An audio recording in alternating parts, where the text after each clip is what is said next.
It's been a while. Welcome back to Division 2 of NLC. I'm Carvis, once again here, joined by Zathdos. It's been a while.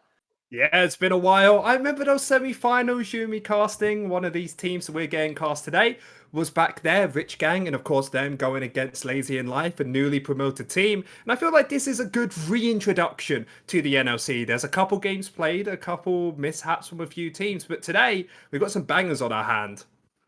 Lazy Life and Rich Gang will be kicking it off. And as you said, a couple of mishaps already happened. Rich Gang losing one in game, but taking a confident win against, I think it was 42 that they faced off against. No, it was Garden. Garden. Yes, Again, Garden early Gaming. early season, we're still all waking up for the summer vacation blues. Let's go with that. And yeah, Lazy Life keeping their full roster, looking very strong in their first game.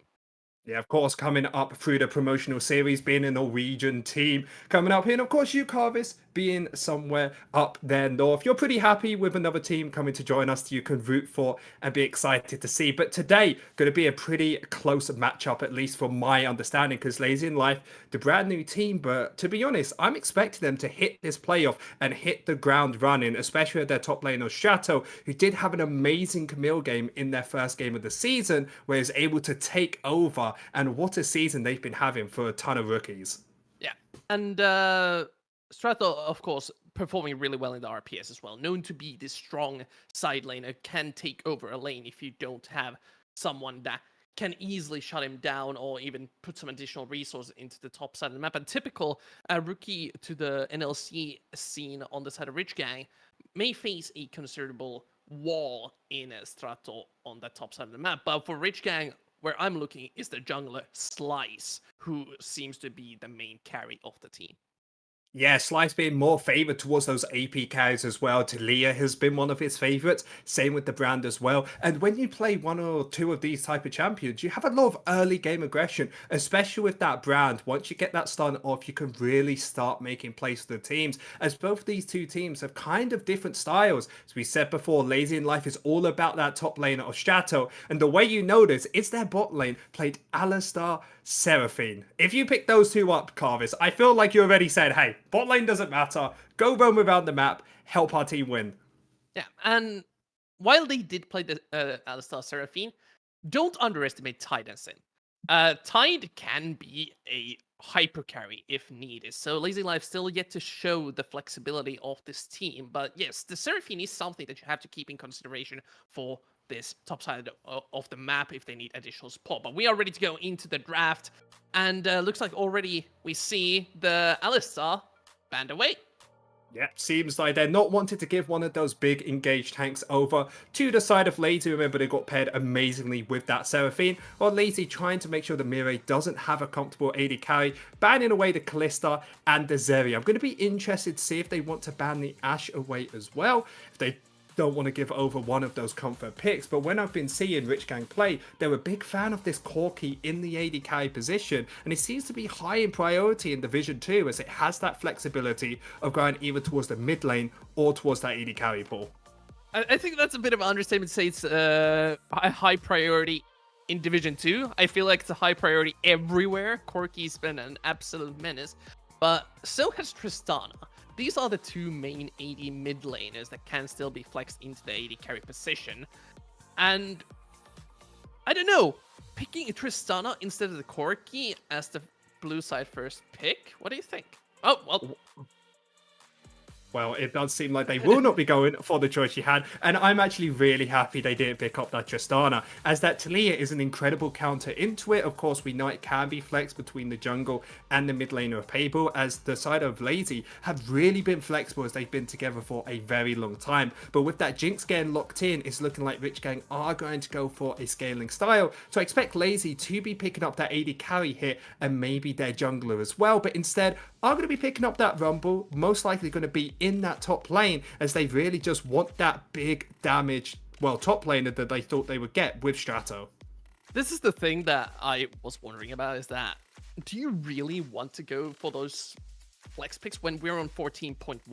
And this is the patch where we have so many powerful picks in the top side, in mid, in jungle. You can just lock the Rumble in and be very confident into whatever lane matchups you're headed into. Rumble can make non-interactive, as can Corki, who does get locked in. And now with only a Jinx for Rich Gang, they're kind of put into a position where they need to figure out something that can match up well against these two. Yeah, with Corki, you have plenty of poke and plenty of damage to try and get that lane in towards your favor to try and help Strato in the top side. And now for Rich Gang, if they want to pick up the Talia, they could also add that Tristana on beforehand. As I said, that is going to be a great counter pick, but if you have the Talia yourself, it is going to be as easily counterable. And it also, with an AP jungler, does give them the variant of getting a AD top laner and an AD mid. But instead, it's going to be a Talia mid and having that Vi jungle. And just giving up the flex potential instantly. They decide that the combination is more important than the advantages of hiding information. And while I can see it, I am a little bit worried where the Vi will be running into the Rumble and the Corki. Reminder, Corki is not the poke rocket mage that you used to see.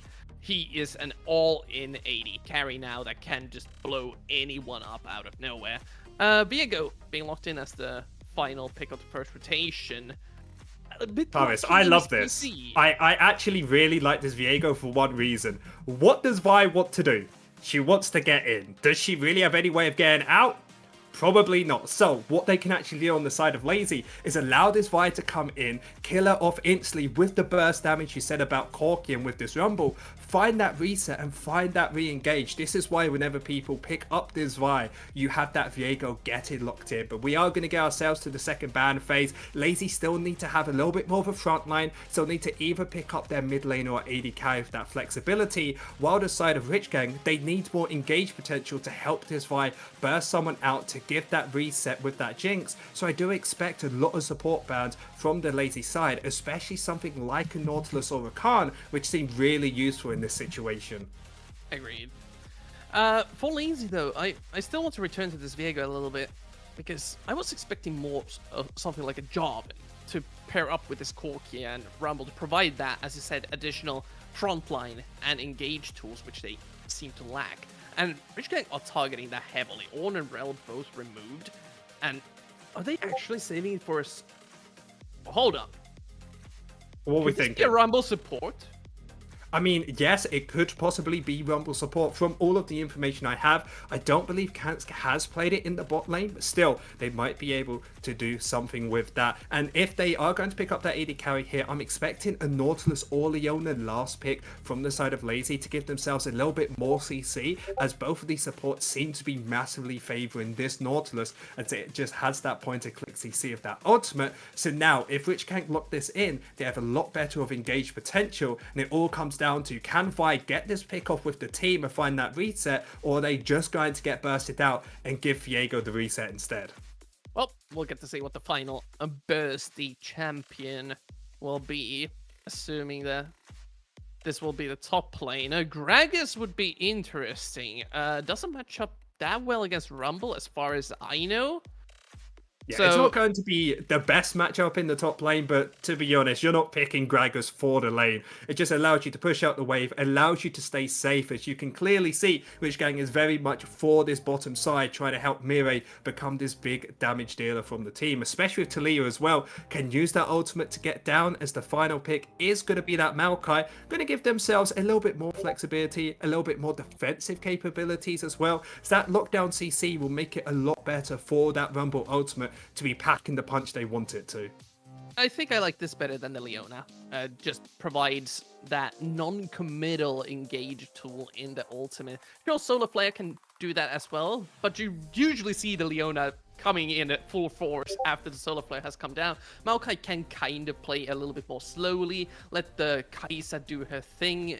This could even be a slightly AP flexing Kai'Sa with the I think it's like Kraken Slayer into Ginsu into full AP afterwards, where you get the massive W damage later on, while Corki and Viego would be the main AD dealers. Yeah, Lazy have gone for a quite interesting comp because they got the engage potential sure from the Maokai, but it's mostly about having that disengage with the team. And they also have the poke from the Kai'Sa. Yes, the Corki isn't as good as he was before, but still a poke champion. Maokai as well. And then you add the Rumble ultimate on top. If they get to these team fights first, they are going to be in a very strong position for them.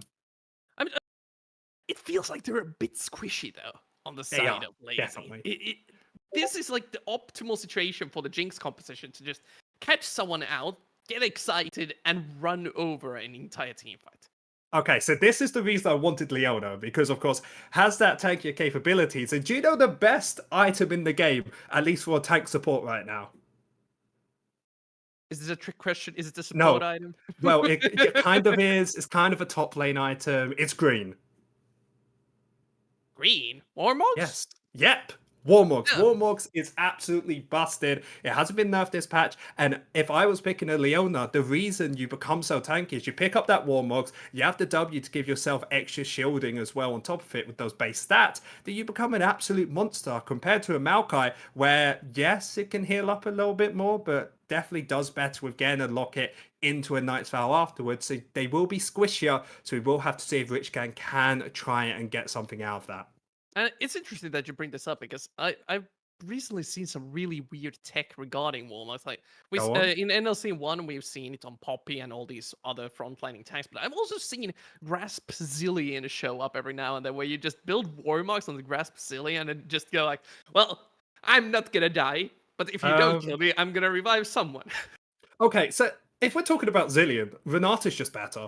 Renata's just ultimately a better choice than Zillion. What does Zillion do? Ult somebody, they come back alive, but most people, don't hit them when they're in that zone. And then with, at least with Renata, they can give them an extra second and they get the revive anyway. Just seems kind of a no-brainer. Oh, it's also a no-brainer that the game is ready and we are ready to head into our first game on the race weekend.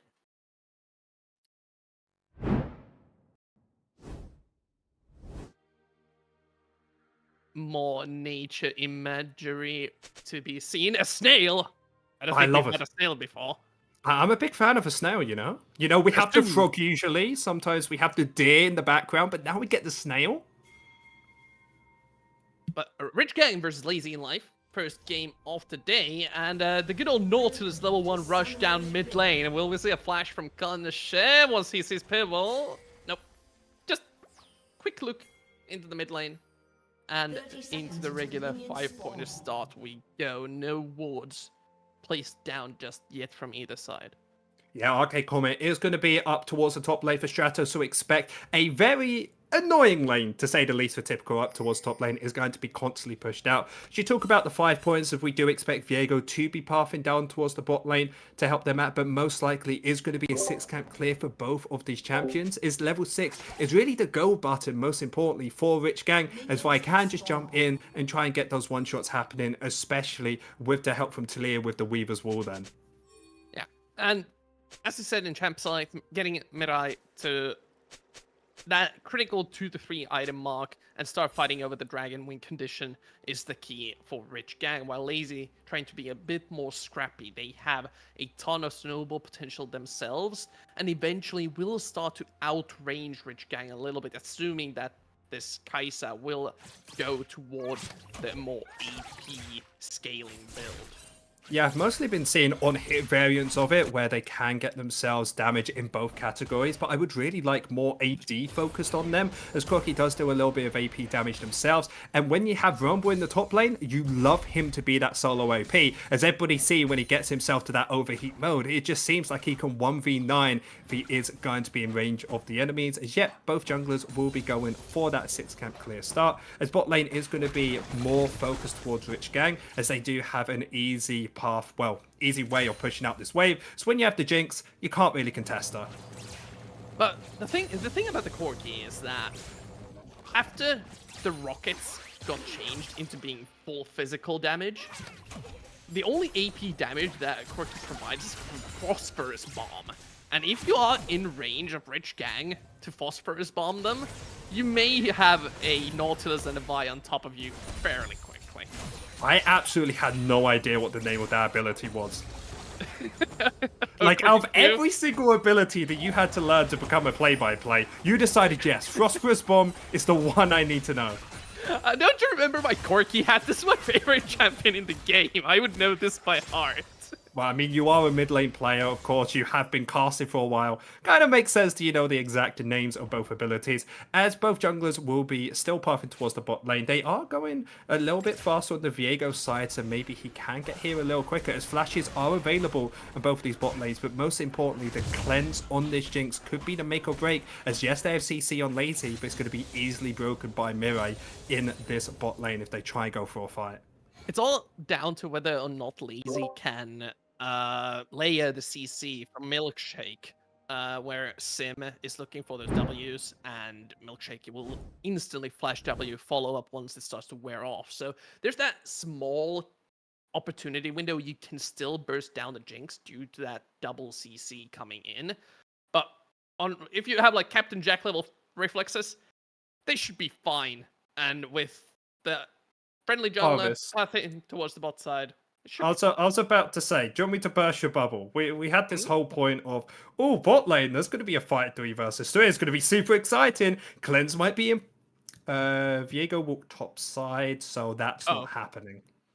Yeah. So there's not going to be any early game action to do with that. Seeming like they do want to split up those Rift Scuttlers to get them one apiece to give themselves as fast scaling up to that level 6, as both teams scale quite well into the game. They are going to be pretty happy to just keep trotting along, getting themselves ready for this late game, as we will be getting ourselves right back into this, as yep, we can see Viego pathing towards the top side. He doesn't want fun. You know, I want action in my League of Legends games. I think all the action we will see is just auto attacks and fire flying left and right. It's just no opportunities before level 6 to get that guaranteed burst damage and engage. You don't have the Talia guaranteed follow-up down on the bot side of the map, and you don't really have any lockdown or displacement on the top side where you could kill this Rumble or Gragas. Yeah, that was an interesting play on what's happening towards the top side. Rumble being one of those champions that does win out the trades early on towards the top side. Typical was healthy enough where he didn't actually get dove by Milkshake, but you saw Slice working up straight away after picking up that bot lane Skullcrab to come up just in case that dive wanted to happen. So a little smart play coming out from Slice, making sure that all of his lanes are going to be happy, as they will still be scaling up towards the late game, as we still have 30 seconds until the first dragon, as I don't really expect either of these teams to be having major contention early on for this. Well, you say that Sim is posturing towards the mid lane. The supports will be meeting each other. Thumbs up. Let's just head back into the river. But Kansha and Karosh still trying to make sure that the Maokai doesn't surprise anyone. Karosh, a little bit out of mana, will be looking to reset and pick up probably a lost chapter here. And is okay. Tier and boots instead. Didn't have enough money, just okay. So this is a very defensive Talia build coming in. Yeah. Okay. I mean, top lane as well. I'm not sure what happened to Rich Gang, but they seem a bit emotional this time picking up that double tier. I mean, you can't blame them. They get themselves into the promotion series almost up to Div 1, and then it just doesn't work out for them. So, you know, maybe this is going to be the season for them. As, yep, down towards the bot lane, there was actually a really good layer of Warden near towards the Dragon that actually made it when the side of Lazy wanted to try and make that gank happen towards mid lane. It was never going to be possible, as the vision line has been incredibly set up by Rich Gang, as they will be trying to get priority down here. Most likely will be looking towards that dragon pretty soon, and yet we do see Slice starting this up, as Lazy could contest if they want to, but I do expect them to maybe just leave this one over, try and get yourself farmed up, because their 3v3 right now doesn't seem to be in a pretty good spot. The waves are crashing in both mid and bot, so this rotation will be coming incredibly late. Rich Gang, 4-man grouped up near the dragon, will just be able to retreat away. Weaver's Wall zoning Sim out for the moment, but no follow-up from a Rich Gang. Instead, they just go back to their lanes, cleaner up the waves, and are happy getting the first dragon off the game. Yeah, Kant probably could have flashed there to get onto him, but it was just a little bit too much. Is a good flash from Strato. Oh, typical Fancy Feet dodging away from most of the damage, but here's Piable. Will get the first blood. Forcing the flash out of the Rumble is a small win, but the first kill of the game. 6 minutes in, goes over to Lazy. Gank on the bot side of the map. Flash auto attack keeps trying plays. Will be dodging away from the hook, but Sim barely able to keep himself alive. Just a couple more auto attacks needed. One last rocket. 5 HP, able to get away. Oh, and that was so well played by Rich Gang up towards the top side. Typical was so close to trying to find that outplay, but of course walking slightly forward. Strato not getting hit by that cask, so of course dying does mean that Lazy still can pick up these Void Grubs, as we saw that the jungler of Slice was down here towards the bot lane. And even though they didn't get the kill onto the enemy support, take a look at everything Kyoto is losing in the bot lane. He can't walk forward, losing himself a tower play and losing himself a few minions as well. So now there is 1,000 gold lead over to Lazy. Sure. Lazy get the Void Grubs. They get the kill on the top side of the map. They may have lost out a couple of minions, but the reset timer was just a little bit awkward for Rich Gang, so they couldn't fully zone out the Kai'Sa. We'll return to this later, because Milkshake, where are you, my man? You are way deep in the enemy jungle. Tibble joining the fight, but the jungler's dead. Slice will maybe fall after a couple more auto attacks. Flash forward, Sims joining the fray as well. Now it's a 2-on-2 between the supports and the mid laner, but the Rumble coming in, forcing Courage on full retreat. Mega Death Rocket won't chunk out enough, and Lazy come out ahead once again. Bible just being an absolute giga chad, even though his jungler died, just jumps back in and gets himself a kill, knowing that the enemy mid laner had no mana on top of him, and Slice used all of his ability to kill his jungle. They get themselves for 1-for-1, but it feels like Milkshake. Okay, typical. Once again, finds himself in trouble. Flash over the wall, but the Heartbreaker's there, closing out the escape route with the equalizer. And another kill going the way of Lazy in life. Yeah, I'm just trying to think. Typical maybe thought they was going to go down towards the bot side. We do know that Milkshake's bot lane is fully available for him and could have gone for that gank, but it feels like Typical went a little bit too far. As This is how it feels being an AD carry main here back in 2024. It just isn't fun, you know. If your support isn't there, you just can't play the game anymore. I mean, there's still a big wave going to crash down here, and Slice, having not cleared his bot side jungle, will be losing out on some tempo regarding the farm. But Sim, with the vision, is able to spot out what Rich Gang is planning, trying to punish Cry underneath the tower. And they actually want to fight this. Just a ton of damage flying in. Sim will fall, and 2-on-2 Strato has roamed all the way down to the river. Lazy want to punish, but they're losing the top laner. Mirai will get excited, but the Slice has been taken down. Vaultbreaker over the wall. Kurosh next to fall. Mirai only one left alive. Double kill for the Viego, just buying his time. Able to slow him with a red buff. 3 kills for Milkshake. And Lazy with a beautiful skirmish, rocketing ahead. Yeah, I thought that the jungler, or sorry, the support of Sim went a little bit too early. I thought that they weren't going to be able to win that fight. But crucially, Strato coming down, making that a 4 versus 3. They were able to win that fight, get themselves an extra bit of gold into Corki, and most importantly, Milkshake's pockets. The only thing Rich Gang got is a tower plate towards the top side. And even with Rumble not being up there, it's still 300 gold ahead. And this is the thing. Looking at the team fight, you already mentioned how you like the Viego pick, because there is so much dive coming into Lazy. That you have the Vi, you have the Nautilus, who cannot really get away. Once Milkshake gets going, he's unstoppable in these fights unless you lock him down and instantly burst him. But with this defensive build, with 2 Archangels coming in, Rich Gang, in this early mid-game, doesn't really have ways to one-tap Milkshake. Yeah, especially with that first item coming through, that is going to be a Blade of the Rune King. An item where everybody knows if you grab that up, you are feeling really strong. As it gives you a bit of healing, bit of dragon, as Hextech Dragon has spawned up. As we do see priority is over to the side of Rich Gang, as Lazy need to try and make a play now if they want to try and contest this, especially when you see Pable can't walk in with the rest of his team, as the priority is always on the side of Rich Gang. But with those waves finally getting pushed back out, Lazy finally have to bear position.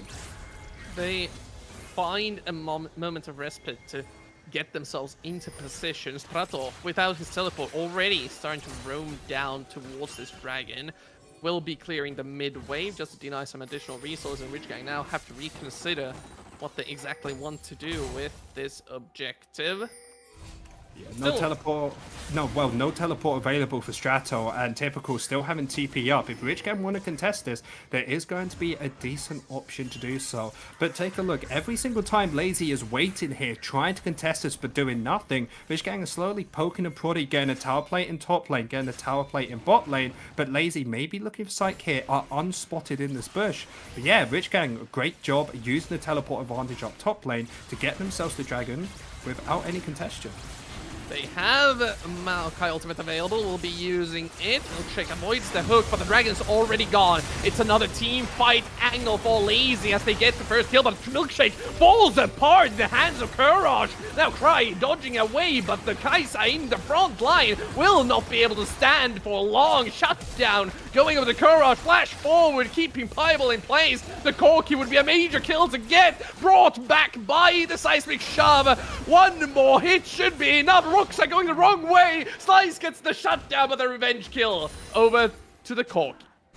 Yeah, it was really close, and now it's the complete opposite of that bot lane fight. Rich Gang using the teleport from top lane to get that numbers advantage and winning out in that fight. And the reason I said they shouldn't contest this is because of that numbers advantage. So now the gold lead has started to even out. Rich Gang only 100 gold down, as yes, this rumble is going to be strong, is 800 gold up. But take a look at the rest. Jinx now with over almost 1,000 gold lead over that compared to the enemy, and even towards the mid lane, with having this Corki so many kills over towards him, it's going to be just dead even now with the enemy mid laner. It's all down to the angles and the power spikes from here on out.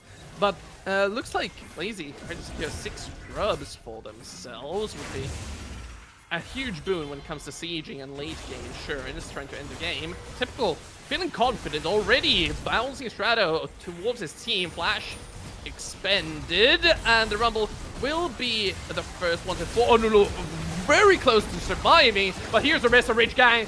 Mirai's excited, and Lazy full retreat once again, trying to get away, but there's no escaping a Jinx. 4 kills now on record, Infinity Edge done, and Rich Gang starting to take control.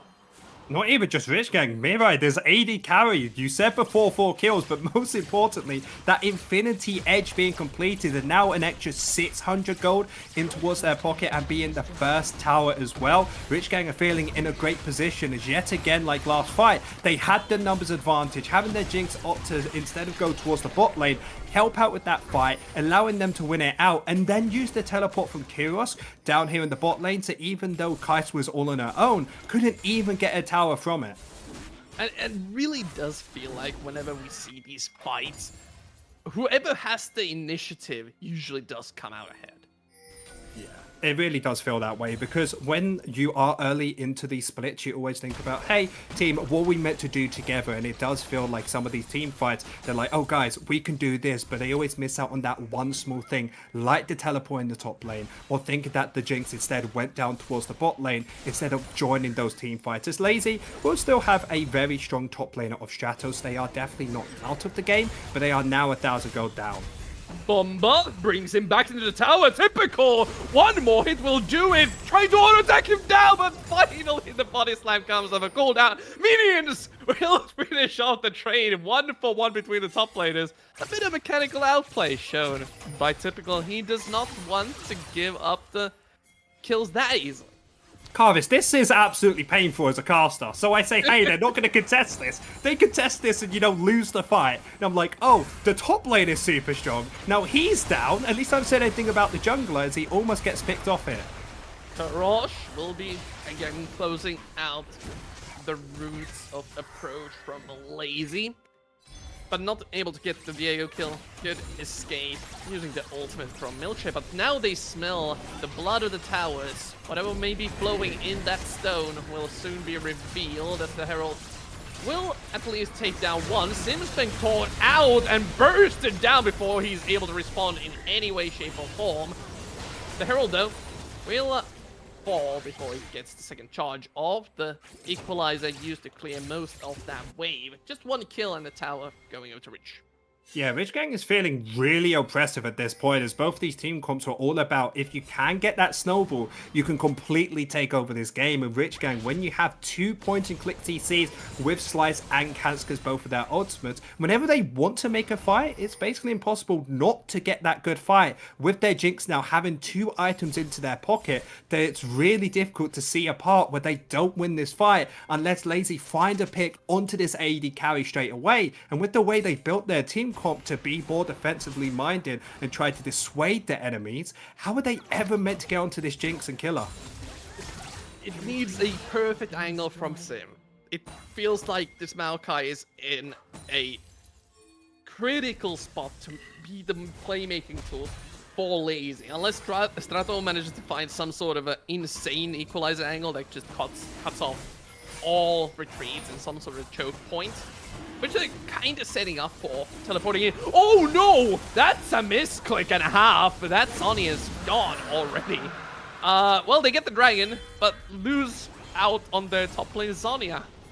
Yeah, and even more importantly, look at the way that Rich Gang are forcing Lazy to go around the side, giving themselves an opportunity to get a big chunk of this mid lane tower. Might be able to pick this up with enough HP left. Lazy might want to take a fight here. Equalizer still not off cooldown. We'll need a couple more seconds. Doesn't matter, Gunshare. First one to die. Milkshake gets interrupted, and here's the Jinx going wild with the 2 items. Kurosh and Mirai still untouched, looking for the kills. Just 1 HP left on the Strato. Another member of Lazy escapes barely from the claws of the Jinx. But Rich Gang just keeping the place calm and controlled. Sure, they got caught a little bit off guard, but they aren't phased at all. Yeah, but remember we said if Lazy's on the front foot, how are they ever going to get on that Jinx? It's that whole fight completely untouched, 2 items into their pockets. Even though it was a great engage, it just feels like a wallet diff with Mirai just being so strong in this part of the game. As we take a look at the gold, yep, that's almost that is a 3,000 gold lead. That's a full item up. This player is, when you have Kanska Slice being this big front line, of course you are going to be able to hit. As Baron is still going to be a minute away, so I do expect Rich Gang to try and set up for that in the coming time. Well, on the opposite side of Lazy, I would say play around this rumble, but it keeps seeing like Typical is finding these outplays, especially under the tower. Too bad there's not too many towers left to defend. This map has been reduced quite a bit from both sides of the map. And Typical should be able to hold his own against Strato now. As you said, the Gragas can be dangerous if placed in the correct position on the map. And it feels like Rich Gang don't really need the Gragas to make the plays even. He's fine hanging out here on the sideline. Yeah, completely correct. Nautilus being one of these champions that likes to have a lead early on. Already going to be decently tanky with this Vi in towards the top blade as Lazy. Trying to look, and full contention's over this. You can see they just don't want to give over the red. Oh no, Milkshake's down once again. Ultimate lands onto Cry. They aren't able to approach their own jungle anymore. Because who can walk in? We said they're so squishy on the side of Lazy. Your best chance is going to be Sim, but only having 1 item and being only level 8 on support. Of course he can't walk in, so Rich Gang with killing the enemy jungler should be able to pick up this Baron, are in a great position to try and finish off this game as they have a 4,000 gold lead now. They cracked open the mid lane tower, meanwhile the Lazy just not in a position to try and defend the Baron. And as I said, prime position to try and close out the game, but they are playing against a full resource Lazy in life. The only thing that they're missing really is the flashes from the main 3 carries. But Mirai, so close to finishing the 3rd item. This Jinx is a menace. Still has that cleanse and flash available, so going to be really difficult to try and deal with her. But you can see the power of Rich Gang's comp when they are ahead. Once the enemy team doesn't have vision and doesn't know where you are, if they ever walk up just slightly too far, you can completely burst them out. You have the Vi, you have the Nautilus, and even that Talia on top of it, it just seems absolutely unplayable. As Milkshake trying his best to get out of here, but it's so difficult to try and get anything without the enemy team knocking you down. They spotted out. Sim once again a little bit out of position. Maokai, the main engage tool, once again leaves the rift. 6 deaths now. He's been trying to find the angles, but Rich Gang just 1 step ahead. Yeah, just not being tanky enough, just will always get taken out and given that reset over to Jinx. They have set themselves into a 1-4-4 map. We do see Strato on the side lane trying to get as much gold as possible for himself, but with this Jinx free firing, of course they just can't do anything against this. As first tower goes down and they could look for more, but I'd like for Rich Gang to try and find this reset.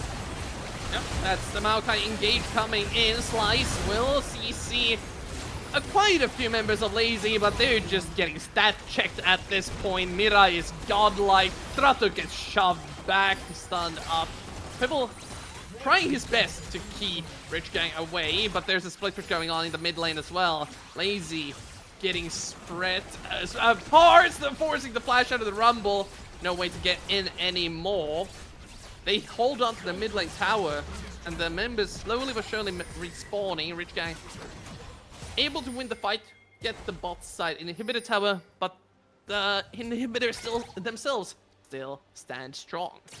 Yeah, and if just small mistake after small mistake, Rich Gang with a bullet diff at this point should be able to pick up the dragon, get themselves on to Soul Point. With Baron leaving themselves pretty shortly, they may have to get another one to finish off this game, but it's going to be really difficult for Lazy to do anything. But still, 2 items onto Pibble, a person, at least in the early game, did massive for this team. Remember when he went solo in after his jungler dying, still being able to pick up a kill. So if they want to get back into this, I feel like that may be somebody you want to play around, especially with that item spike. I'm not sure if the item spikes are strong enough though. Rich Gang, look at them. They're just so far ahead. Devil's advocate. You have to be positive, you know? Oh, of course. I respect the positivity. But playing around the power spike requires them to find a pick. And again, without the Maokai there, it's so difficult for them to even approach Rich Gang, who are just walking up to the tower and auto-attacking it. Yeah, the team hasn't been built for picks, and this is why I see when you build a comp in League of Legends comparatively, you wanted to try and do a little bit of everything, a bit of side laning, bit of team fighting, bit of pick potential, and mostly stick to one coordinate. But not having any pick potential, it seems like Lazy having a rough time here. Rich Gang showing what the pick potential is supposed to look like. Flash! What do you slam it right onto Pibble, forcing the flash away, going into the Zarya, saving his life as the killer instinct from Kai'Sa. Not enough to save even his own life. Getting caught by the knockups. Rich Gang, 3 kills already down. They aren't even looking to close out the game. Playing it clean. Teleport used to the top side of the map. Kurosh gets the wave. They're looking to get all the inhibitors down before they go for the kill. It may not be the quickest way to end the game, but it's definitely the safest way. If they pick up the 2 inhibitors, can look for this later tower, but 10 seconds, 5 seconds till enemies coming up. They will instead go for that reset. And this is a harsh welcome to the second game for Lazy. I thought this team was going to be in playoff contentions, and they very much should be in this game, as they kind of dominated coming into the regional promotional series from the Norwegian team. They have really been one of them that you expect to do amazingly well in NLC Division 2, but Rich Gang, being one of the best last season, has really been showing up today and is really showing that maybe they want to contest for that title yet again.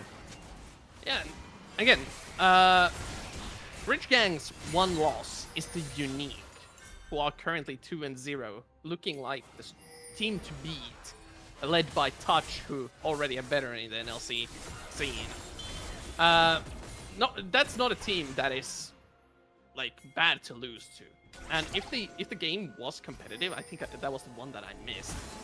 Rich Gang seem to be very, very strong. Equalizer used from Strato, trying to challenge Rich Gang a bit out of position, but the teleport on the flank comes Gragas. They need to be careful. Body slam used, barrel goes wide, and the Gragas falls. Still, Rich Gang, they're falling apart. Lazy's just bursting them down. Only carries left alive. Milkshake flashes forward. That's a 4-man alive ace. How did Lazy in life find that angle?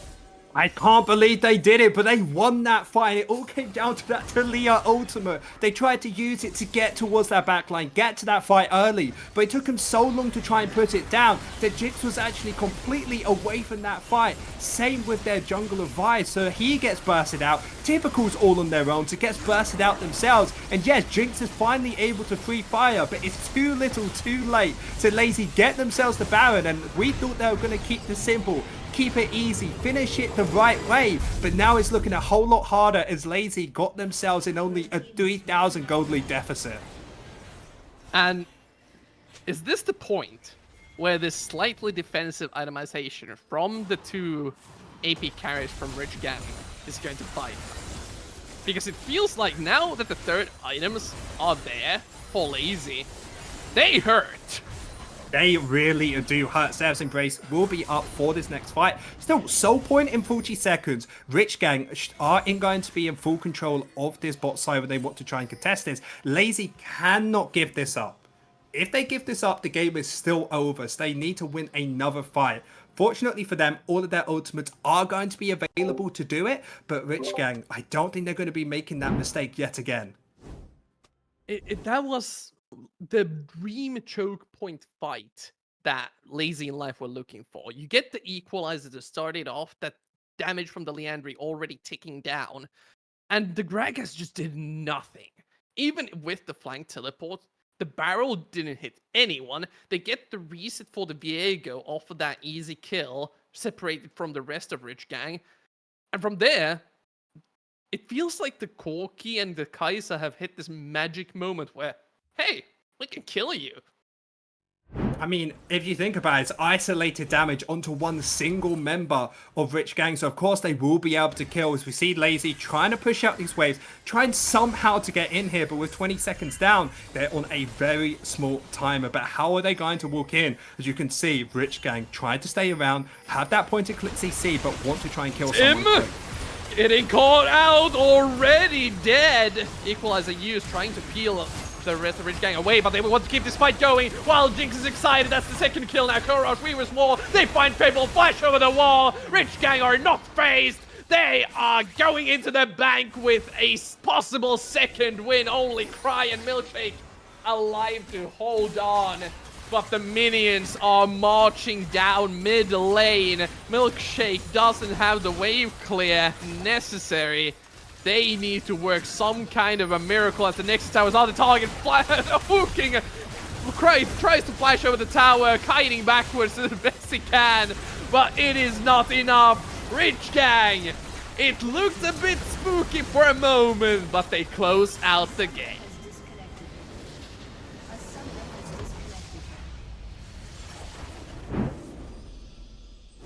I was a bit afraid. I was for a moment. Just a smidge. Tiny bit, you know. Of course, do you know how it made me feel? For everybody who doesn't know, it made me feel like I'm an England fan. Oh wait, I am an England fan, and I'm scared we're going to lose the Euros, and I was scared that they were going to lose the game. But no, they were able to get through. Like, they were able to get England at top position of their group. And yeah, pretty fun game to watch. Early game was very quiet until that level 6 mark hit, and then Rich Gang really started turning online. And after that first or second kill started coming through, the snowball really happened. It felt like whenever Jinx got that Infinity Edge, they just never lost the fight, as they always had the numbers advantage. They were always able to capitalize on the TP control as well. Yeah, just overall a very clean fight and game from Rich Gang to close everything off. We will head to a short break, and afterwards we will come back to an interview from Rich Gang's jungler.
And we are back, joined by Slice, the jungler for Rich Gang. Welcome and congratulations on the win. Thank you. Uh, Coming into the season, Rich Gang were very successful during the previous season, and now they've pretty much completely revamped their roster, and a ton of the Swedes have been hyping you up. How does it feel to finally join the Division 2 saga, so to say? I mean, I was looking to play Division 1, but I guess I didn't have what it takes there, so I guess I'm just chilling here in Division 2, and hopefully next split I can go to Division 1 with maybe Rich Gang after we promote.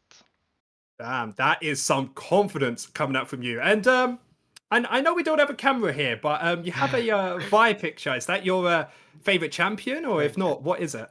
Nah, I mean, I don't know what my favorite champion is, but like as many people already probably know, I prefer AP carry junglers, but I mean, we can just play bruiser junglers and win the games because it's low elo enemies, so we can just fight and win.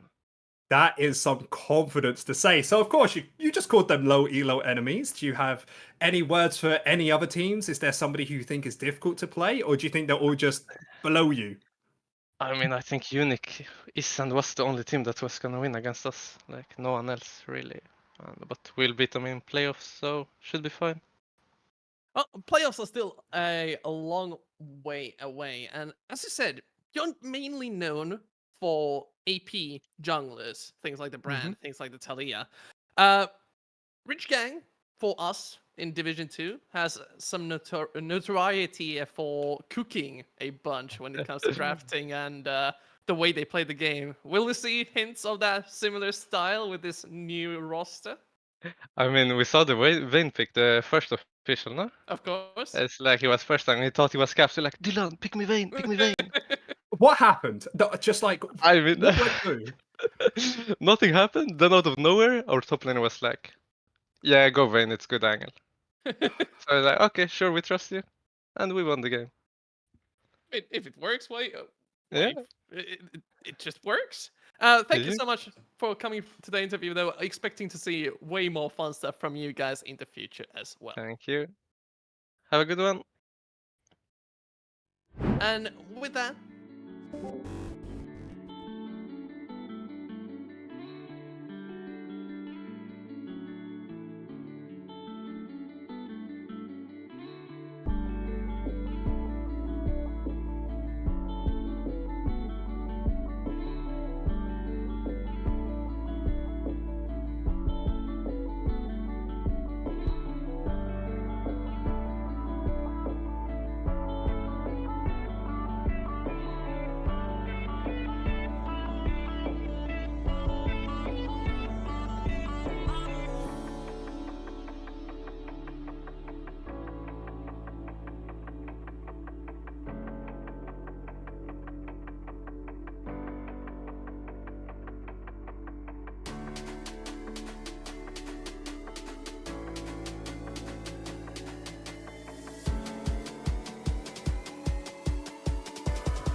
And we are back for the second game. Garden Gaming will be facing off against Gauss, and this is a matchup that I'm looking towards a ton. I think out of all the matches today, this was the one I was considering the game of the day the most, just because Gauss's roster has so many familiar names for me. There's Nihus, there's Taxvik, Kejla, Certified Random, probably his mom watching as well.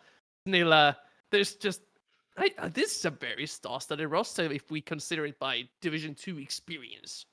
Yeah, that's completely correct. You and me been around Division 2 for quite a while, and we're quite used to a lot of the names around here. But still, plenty of other teams to talk about, especially Garden Gaming with their jungler, who had a little bit of a holiday. Garden Gaming with the profile picture. You can't blame him. Cooking up, sizzling, having a good time, having Hellish as their jungler, likes to be aggressive, likes to get things off the bat. And both of these teams being 1-1 in the regular split. And I think I agree. This is the game of the day because, at least personally, I can't tell who's going to win it.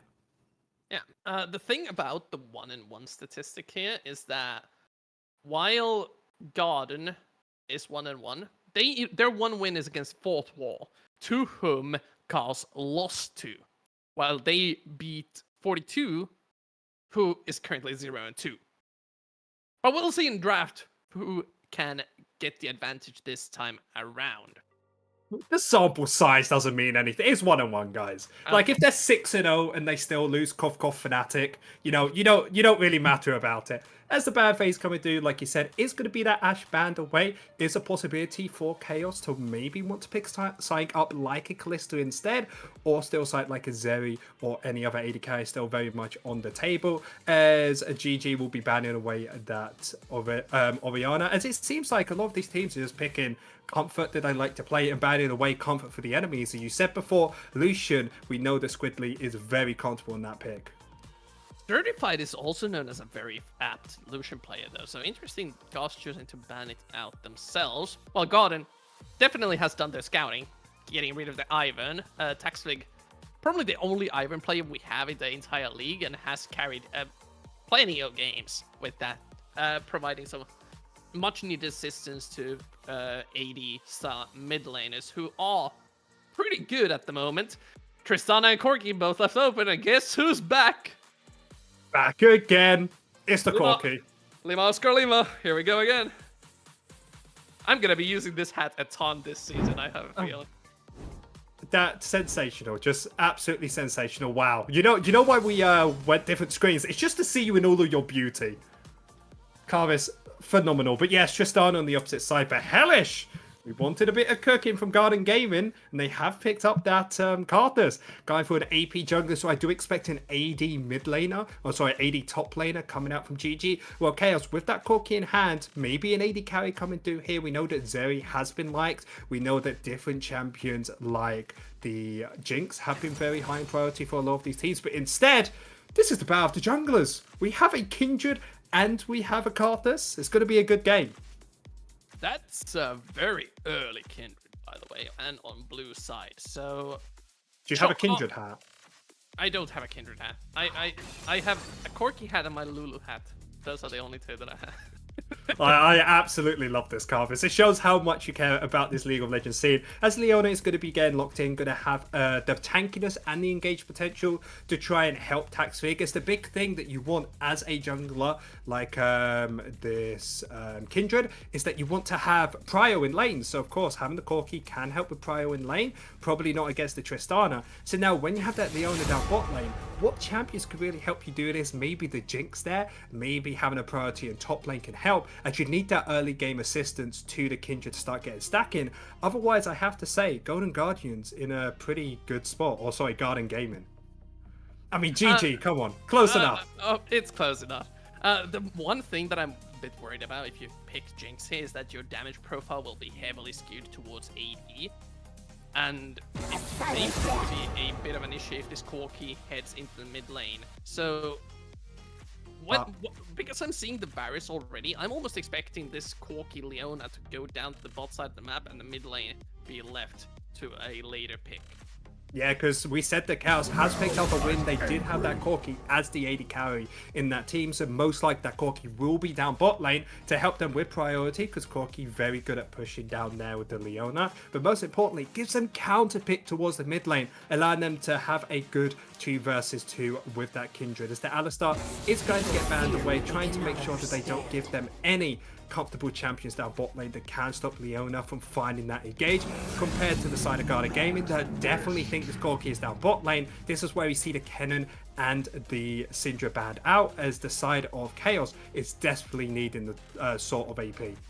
So the thing that I'm interested in is the Syndra ban. Considering that Kejla is a very proficient Talia and Ahri player, both of those do perfectly fine in Tristana and pair pretty well with the setup that they already have with Kindred and Leona. So, okay, well, they just want blame priority. This Camille lock-in is pure confidence from us all. Yeah, it's looking like Garden Gaming can go for a 1-3-1 setup if they want to. Have that Camille be that big damage source on the side lanes. And remember, Camille, very good at bursting someone out in the late game. And that will try and force, the ult from Kindred. And then Karthus ult on top of that can really help out. But please, do not pick a tank into this. It is going to be a rough time. It seems like Chaos will be agreeing, locking in that Seraphine. And I think that's going to be mid lane. I think that might be a mid lane Seraphine. Very interesting. Oh no, it should be Seraphine, Leona bot, Corki mid, because you wouldn't put Seraphine against Tristana when there's a Kindred in the game. I don't think that makes sense. No, completely fair, actually. If you pick Seraphine into Tristana, like I was thinking, that's completely true. 100% not. As Snilla is going to be looking in that on for his top laner. Not going to be the biggest fan of this, especially in that Camille, because yes, it could do fine in the early game, but pretty weak earlier on. But I think I thought what you just... That could be that we could have a Camille bot lane, which I actually don't hate. It's going to be the best into that Leona, but will give yourself a counter pick against the Ornn in towards the top side if you want to. Okay, so the Braum comes out instead. There's a ton of projectiles coming out from Cars. No, are they actually going to put the Seraphine against the Tristana when we have a Kindred on the map? That's confidence, I'll say. Confidence and troll is a very close line, so we'll have to see, does this going to be confidence or on the trolling side? Is if you think logically, yes, it gives you push in lane compared to the Tristana, will allow you to move first for the Kindred, but there's a Tristana, so if you walk up slightly too far, go away from your tower for a split second, you get jumped on, you get bursted to minimum half HP, and you're not having a fun time. So I have to say, I'm loving this Garden Gaming draft, especially with this Braum being last pick, as Kindred, somebody who does get extra range into the game. But when Leona tries to jump in, you can just stun it up with the Braum, have huge damage from your AD carry and from your jungler as well. So I feel like Garden Gaming got the better draft here. Yeah, Garden, it just feels like they have a more, how would you put it? It's like their game plan is easier to figure out what they need to do. They need to keep lane priority, try to shut this Kindred down, make sure that the marks aren't going into Kindred herself, and wait for Camille to get 4 items and just close out the game by herself. That's an easy win condition identified on the cast to this. We don't even need to be playing. Well, the thing is, I absolutely love that idea logically about, oh yeah, let's get this Kindred ahead. Let's Kindred carry the game for us. But how are they ever going to do that? Because if Kindred wants to try and play these fights with that on, Camille can either go towards the side lane, gain stuff, and never go for those fights. And if they want to as well, if Camille gets far enough ahead, which she should do into this on later into the game, try to burst it out, force that ultimate alpha, and then afterwards, you're still against the Karthus. Yes, Kindred scales amazingly, but everyone knows once that Karthus ult comes down, he hits like a truck. Yeah. The main thing for Garden, I feel, is that they know what the enemies want to do. They know where Kindred wants to be, and they know that the core Leona is under heavy pressure to get ahead in the early game, and they have all the time in the world to plan ahead and make sure that the game works out for them. And speaking of the game, we are ready to go.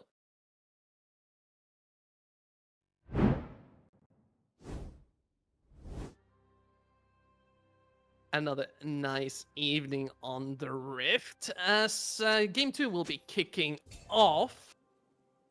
Hey, there's the frog. Finally. Yeah, absolutely. I feel like it's either, the Grump's kid, maybe could either be the Grump's brother or something along those lines, because we got the snail, we got the, of course, frog now. Maybe we'll get the duck next time. Of course, 3 games today could be the perfect amount for that, as it does seem like both teams are going to be going for a 5-point instead, getting themselves into a comfortable position. As this game, I feel like snowballing is going to be majorly important from this jungler of Kindred. If they want to get a lead, it has to be theirs. Already got themselves the mark onto Hellish, as this is going to be a 1v1 for the ages of both of these junglers. I don't think there's a situation where it's a 1 versus 1. Whenever you can dream, and in a 1 versus 1 isolated, Kindred may even have the advantage, like a big advantage over the Karthus, just due to the fact that you can avoid most of the skittles that Hellish is throwing down with just reduced cooldown on the Q, and you have a good amount of DPS in the low initial armor on Karthus. The main issue is that lane priority will be constantly fought over, and they may need additional support from the junglers themselves. Kindred initially may struggle a little bit in that department. Yeah, and the one way, if you do want to get the enemy jungle of Karthus behind, is making sure that he doesn't have the blue buff. So maybe on the second round of rotations, we might see a play coming out from Chaos, as he will be starting towards his blue side himself, going to be clearing down towards the bot lane, maybe looking for a gank, while Hellish, we say about how much he needs that blue, is going to be starting on his blue buff, getting himself sorted in that direction, but importantly, has a ward on his red buff, as Kindred is one of those champions that can jump over walls very easily, can find very unique ways to come into the enemy jungle, try and smite away one of these camps and find the lead that way. A second. Ageless bot! That's not an AD carry player! What are you doing over here? Why is certified mid? They're literally role swapping in officials. Wasn't there a conversation we had a little while ago about 2 players changing their names? That was on Garden Gaming side, but it seems like Chaos are the ones actually changing their lane, as a Great World by Certified is going to be sporting out Hellish in towards the jungle, so we'll be able to sport him out. Isn't going to actually be getting contested by the Kindred instead. But what's happening with these lane swaps? I think it's just the fact that Certified is that much more confident on the AD carry pick than their mid laner, who's known for those traditional mages. So the Seraphine down on the bot side of the map makes perfect sense. Now the lane matchup problem that we already talked about in Champions League is also resolved, where Corki can actually establish a lane priority advantage over Tristana if the fights are played well enough. The thing is, since Hellish was aware of the possible Kindred invade angle to his blue buff, he just completely ignored that and goes for the full clear to the top side instead and starts playing for the farm advantage.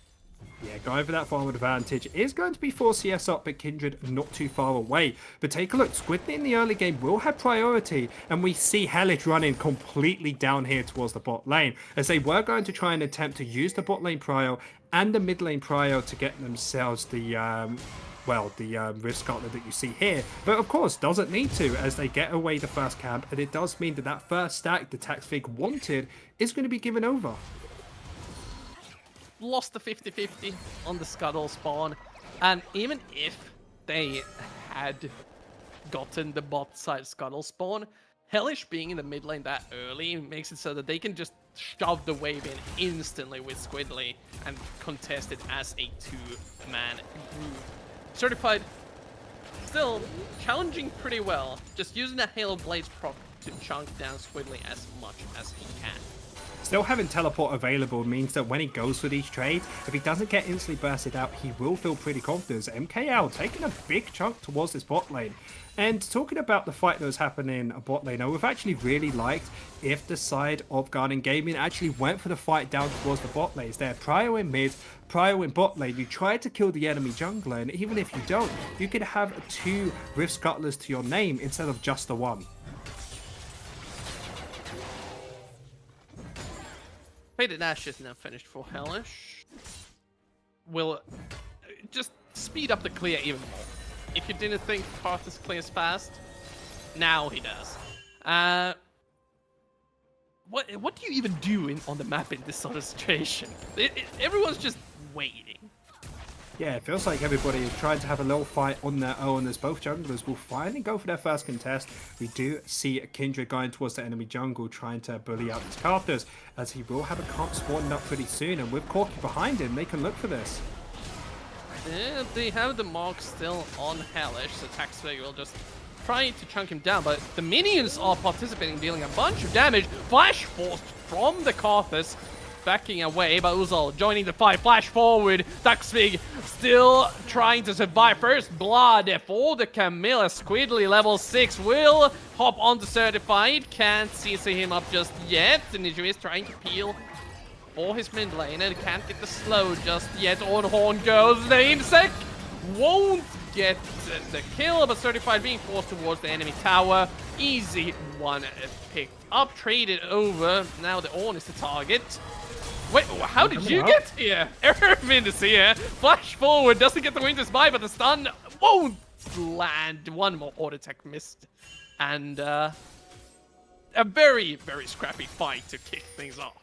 Yeah, but this was all on the back of the side of Chaos trying to go for an outplay, trying to go on towards the enemy jungle as they were smartly able to find out where he's going to be. But the issue is, after they got themselves a Krug, you just back off. You are happy with the play, but they overextended, allowing the mid laner, allowing the top laner as well to collapse on top of you to a killer piece. But the side of Garden Gaming are very happy with the end of that one, as they will have themselves a 900 gold lead, and Karthus is nowhere near behind. And not only is the Karthus not behind at all, Uzal got the 2 kills on the Camille. Already 700 gold ahead, and we already mentioned in the Champion Select, once this Camille is like really far ahead, I don't know who can stop him on the side of Gas. Let me give you a very simple answer. No one. Nobody can stop him in that 1v1 unless they get fed themselves, as Garden Gaming will be picking themselves up the 3 Void Grubs, as this is a super smart play for them, as you pick up the Void Grub to allow your side lanes to be super aggressive, as Chaos is going to be able to steal away this blue buff, but will be spotted on the ward itself, as yeah, really good time from Garden Gaming in this whole time, being able to spot out where the enemy jungler is and capitalize on it.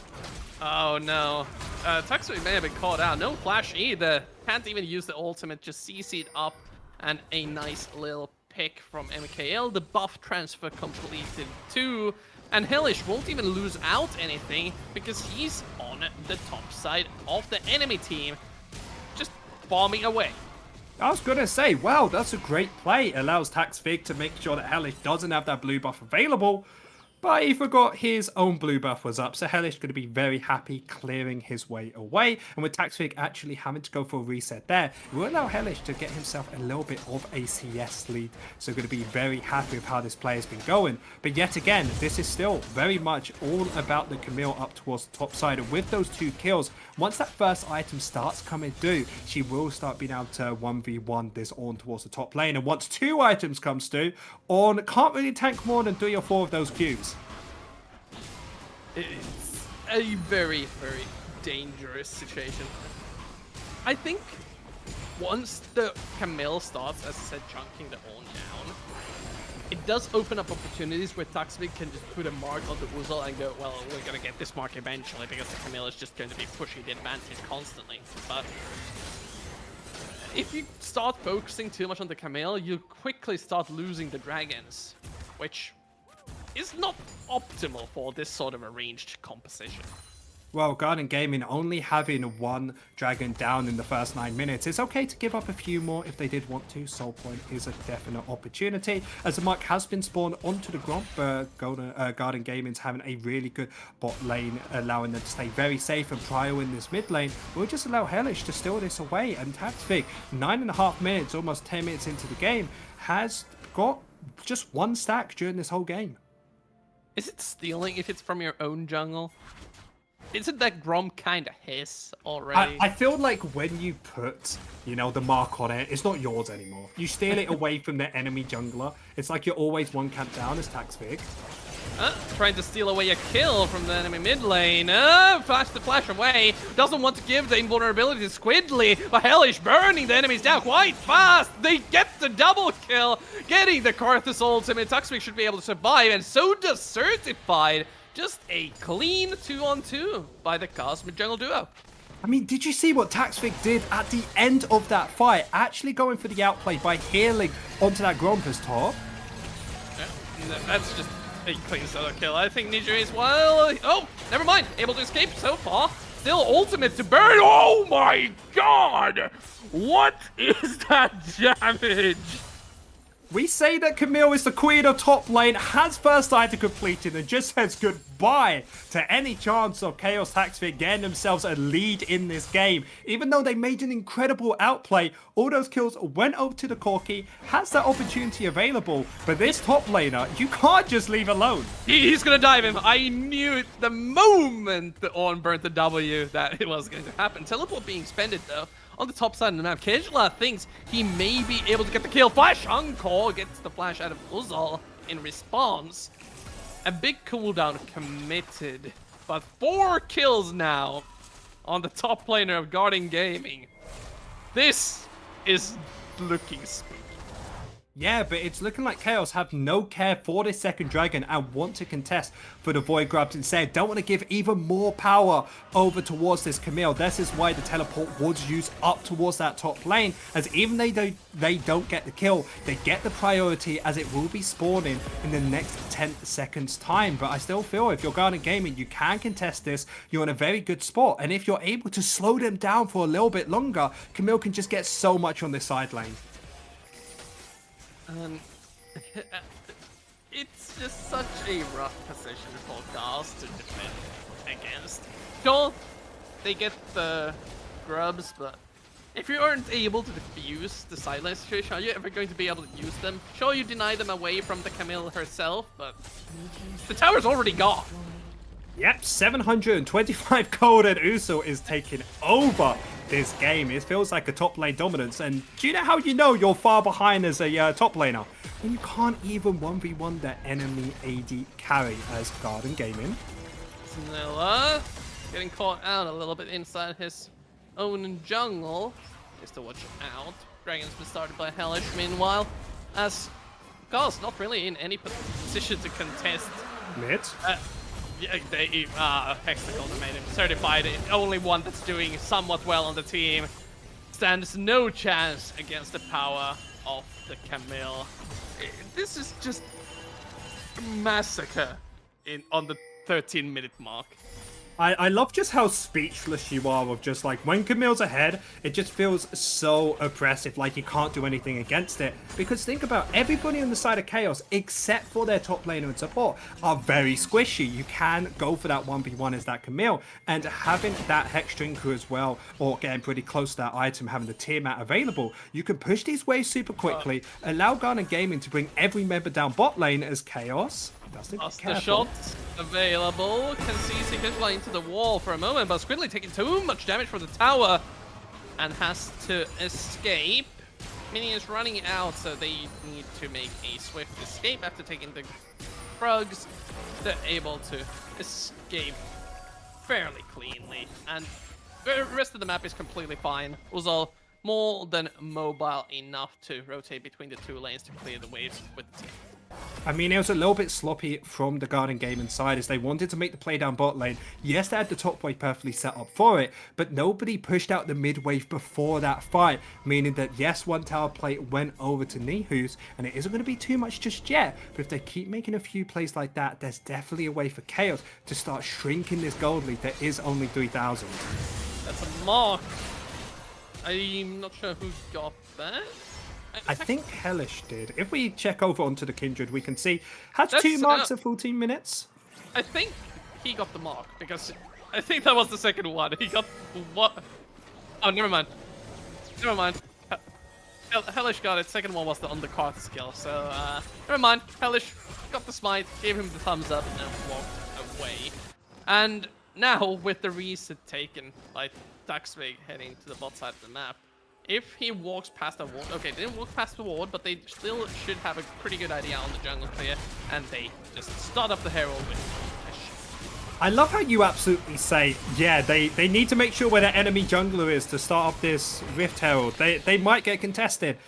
This Camille is 4-0, 2.5 items. You do not contest anything that this player wants to do, as they will be setting up towards the mid lane, going to be placing down that Rift Herald. So they really want to open up this tower, allow Uzu to have an easier time on these side lanes with this vision.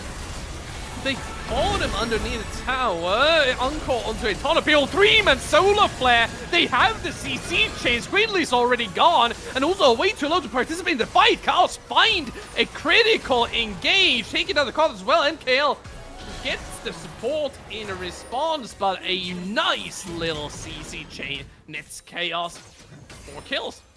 Yeah, 4 kills. Taxfig gets himself that 3rd stack, and now there's going to get the 4th mark as well in the bot lane, so feeling very good. And even this mid lane tower goes down from Chaos, and maybe even the bot lane tower as well. The side of Chaos has just gotten so much off that, and this gold lead has basically shrunk to nothing. And yes, the top lane is super far ahead, but now 4 kills into mid, 2 kills onto your jungle, and Kindred may have been behind before this play, but definitely not after it. And that's the overconfidence from Garden, thinking that they're strong enough to just walk into the tower and take it down. But this is a team fighting composition that Chaos has. Yeah. No matter like how you fight against it, if you get caught out underneath the tower, one solo flare can end the fight instantly. And even if it isn't the solar flare, you also got Nihus who can find that engage. Of course, you got the Seraphine with a ton of healing, ton of shielding. Corki with great damage. Well, Garden Gaming, they can go for a team fight if they want to. But you have a Camille, you have a jungler who can happily just ult from the different sides of the way. So just go for the side lanes, play for that, and never give Chaos an opportunity to go for these team fights. As yes, dragons spawn in 40 seconds, but only one dragon towards them. Garden Gaming, play for the side lanes. Yep, play for the side lanes, takes the ultimatum, keeps serving the fight in place, and yeah, the Corki doesn't have much to say about that, but there's a mobility boots. Leona chasing Uzal down. Solar Flare won't find its target, and Uzal escapes with a solo kill. I feel like Stiller's allowed to miss one ultimate after the beautiful one he had in that last fight, but look at the amount of space they're able to get for Garden Gaming, because there was a teleport used in the bot lane and 2 members, now they got so much prio in towards mid and top. That's not a DPS race. Taxwick will win anytime soon. There's a Braum as well to block additional skill shots being thrown at him. With the slow, able to secure the kill on the Kindred, but loses his life. Gejla. Still, even though it's a Seraphine, she does do enough damage. But again, creating space in the mid lane lets Uzal do his thing on the side lane. Yeah, Nihus went towards the top lane instead of bot lane to push it out and forcing that teleport onto him now. And look, he's all on his own. The rest of the enemy team can actually try and collapse on top of him, but instead opt to allow him to find that reset and actually force his teleport, allowing Chaos, if they actually want to gain vision for this dragon, maybe can even start this up. They could. Well, the reset coming in from MKL and Squidly, but it's more than enough time for them to start it up. But it is a Cloud Dragon and a Cloud Soul, so that win condition, I don't even think you can call it a win condition. The Cloud Soul is a little bit underwhelming when it comes to game states like these. I mean, you could say that it's not that exciting, but a Soul is still going to be a Soul. The second one will be going over to Chaos, still very far away from it. Need to pick up 2 more dragons, as they will get a chunk up towards that top side on this Camille. Finally finished off those Merc Treads, are going to be a little bit harder to CC up as Squidly. Needs to jump out to safety and is going to be okay, but this Corki is starting to pack a bit of a punch. Two lethality items tends to do that for a champion. Just yeah, able to chunk people down with a couple of auto attacks and the Hail of Blades. Again, this is the Assassin Corki. Never thought I would hear those words together in quite some time, but this is what the new Corki is all about. Early game pressure and falls off quite hard into the later stages of the game. Yeah, and that's the difficulty part for Chaos is if Corki falls off, Seraphine will keep you tanky, and it's all going to be about this Kindred. You have to make sure that she finds a stack and keeps herself back in the game. That's why that last fight was so crucial for her to get those kills, and now with 2 items in her pocket, she can really start packing a punch in these fights, as Certified is still going to be online for around about 1 more item, and then that's when they start really falling off. But that moment still quite far away. They're looking for Uzon here. Snilla just backing up the side lane as they know what the game plan is from Garden from here on out. They still are able to challenge them in a straight on 4-on-4, 5-on-5 team fight. Now they just need to get to the 3rd item mark and start battling for Baron and possible tower takes. But it's just such a rough way. They can't find the positioning due to the Karthus being there and pressing ult the moment they dare to approach these objectives. Yeah, Garden Gaming, if they play this perfectly, there should be no opportunity for Chaos to be contested them as you push out mid, you push out top, and allow Camille to be this amazing side lane threat. It's now, without having priority in mid and top, they are going to have to give up this vision, but once Chaos goes to that vision themselves, you can come in, you can clear this vision, and it's all about making sure that Chaos doesn't find a pick on you. And it's going to be pretty hard to do so, as we say, the Solar Flare's available, and plenty of other things. God!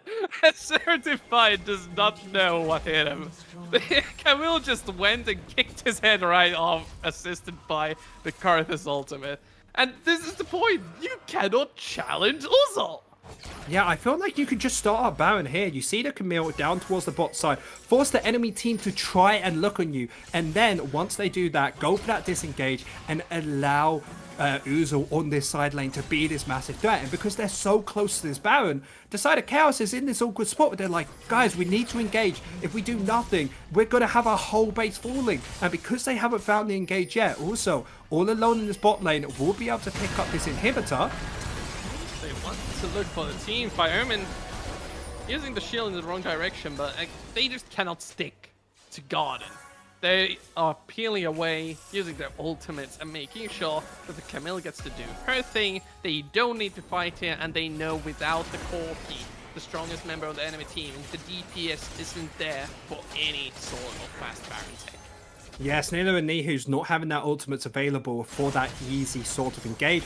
Chaos is going to have a little bit of time where it's going to be very difficult to make these plays, and with 1 inhibitor down, there's constant pressure down there. So we see Camille opt to save guys bot lane now, head towards the top side and try to look for those outer towers, and it might be a little bit awkward for now as Baron is going to be the major objective, but Dragon spawning in 1 minute 10, Garden Gaming can opt to not actually go for the fight that Chaos wants and instead allow Camille to just get stuff towards the top side. It's all about buying time at this point. Their win condition is letting the Camille do her thing and letting the Karthus farm up. As long as they're able to prevent them from doing it, doing the Baron, doing the Dragon, they buy enough time. Yeah, completely correct. As yet again, trying to create as much space as possible. Chaos should be opting towards bot lane soon enough to try and get ready for the next Dragon. Yes, Cloud Cell is going to be the best for them, but will definitely help out. I actually don't hate this. Forcing the Camille to come into a fight. The Baron is falling decently fast, but the cooldowns are there. Flank from Uzol. Karthus ultimate being used in advance, not interrupted. Huge chunks away. They're separated from Thuxvig. Won't even get the Lamprey fight down. And Chaos are in shambles. Triple kill for MKL. And the Baron over to Garden. Teleport being used by Uzol. They want to end the game. Second teleport from Squidly. I don't think Nijuis can hold on as the Nexus Tower is the target. Garden Gaming with clean macro and clean team fighting close out their second win.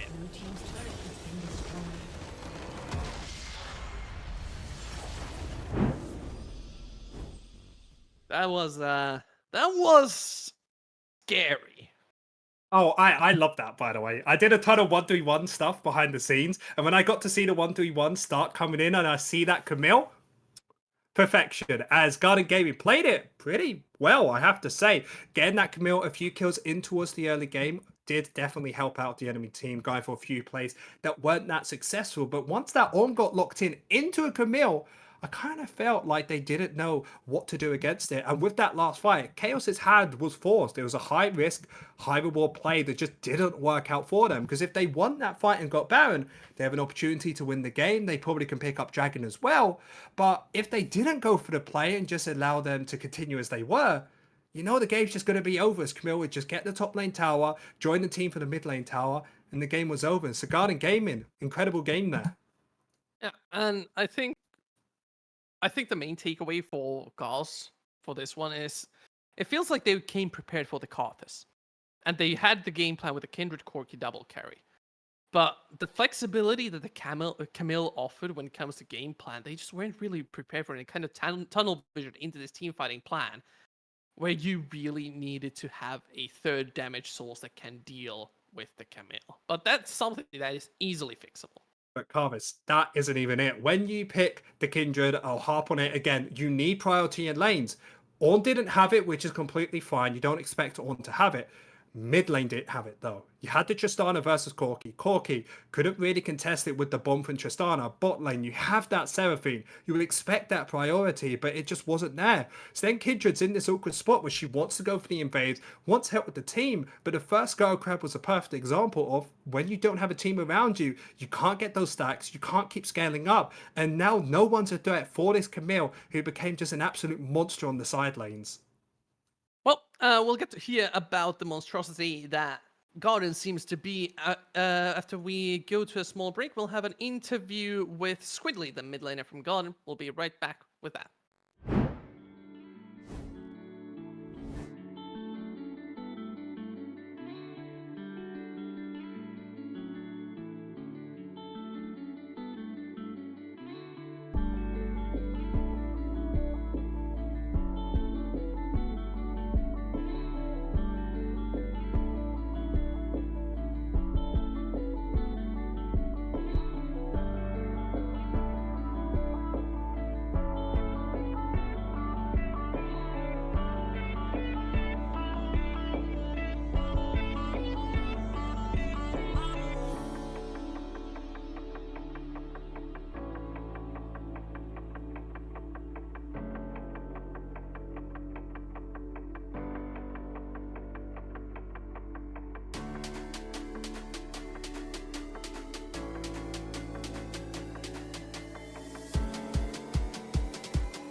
Hello, welcome back. We are joined by Squindly, the mid laner of God, and congratulations on the win. Thank you. And we saw some interesting stuff happen in this game, all the way from draft, where you blinded Camille and the enemy team picked Ornn into it, and it felt like Uzal kind of took over the game. What was the team environment when you head into the game from draft? Well, Alan is just like, or usual, or top, just 100x enemy top, so it doesn't matter what he picks, we just blind Camille, he's pissed him no matter what. And yeah, we just do like that, we're a very humble team, but yeah. I mean, Good. maybe the team is humble, but you got some confidence on everything you're saying. And Yeah, I after remember- that performance, how can you not have confidence after that trist gameplay there? I was about to say, you just carried the game. What was the main thing you felt you did to help your team win this game? I told them pick Trist in depth with Cortus, that was kind of good, I think. Except for that, I didn't do much, but like, it was a lot about Prio, right, with Cortus. Cortus is a very farming champ, like we all know, he wants to get his first clear done. Like, just, so I just farmed Prio. I would have solo killed him mid if I just flashed and outed him once. I didn't do that, so I could have done more. But it's not a good game for me. I'm very thankful for my team for carrying me. But yeah. I mean, even if you don't make that exact play to get yourself a win by yourself, you still did plenty of things to help out your team. And now, with your team being 2-1, do you feel like you guys are in position to maybe become one of the best teams in the league? Is there any teams you're scared of?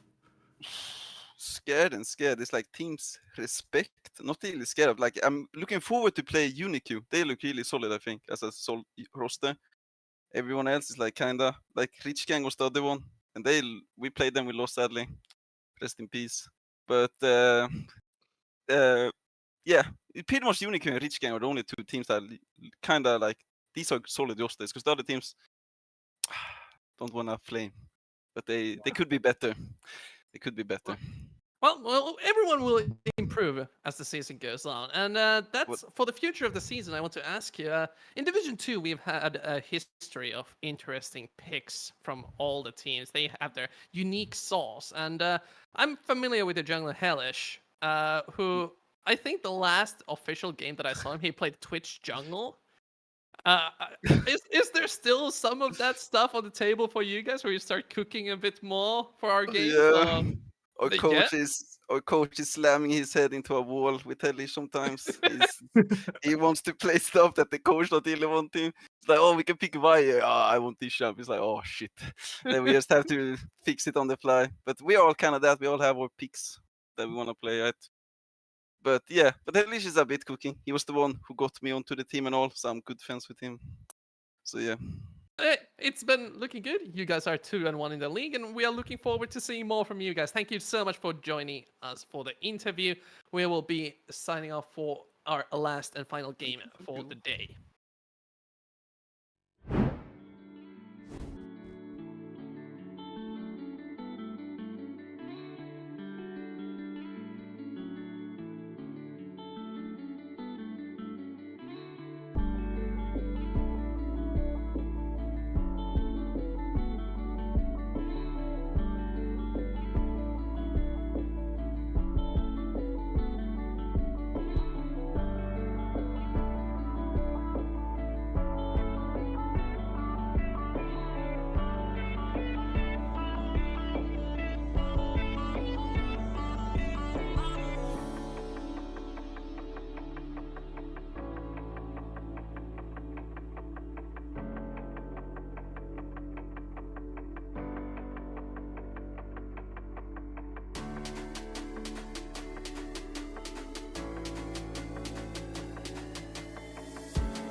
Now, once again, we are back for the third and final game of the evening, where 42 will be facing off against Ruse Esports.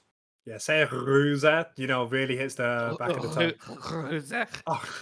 It sounded cool the first time, and then it kind of got like guttural. I'm not sure if I'm the biggest fan of that, but yep, a game where nobody has picked up a win. But I feel like with Ruza, we have to give them some defense. They did go against Unique, clearly the best team in the season so far, with 2 interviews of very confident people who said people are maybe not the good this season.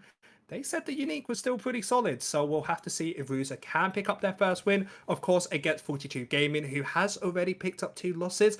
Quite a difficult start to this season, to say the least, but we'll have to see if they can bounce back with a win here. Yeah, and honestly, 42 having this rough of an early season is a bit surprising when I look at their roster.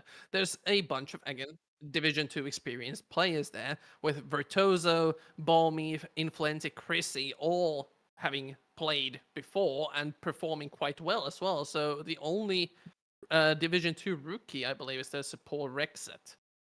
Yeah, and it's all about, I guess, trying to get a situation where, yes, they've played in the split before. Yes, they're more comfortable in NLC Division 2. But if the team just hasn't matched up to yet, they still need to work on a few things. And there's still plenty of the season to go.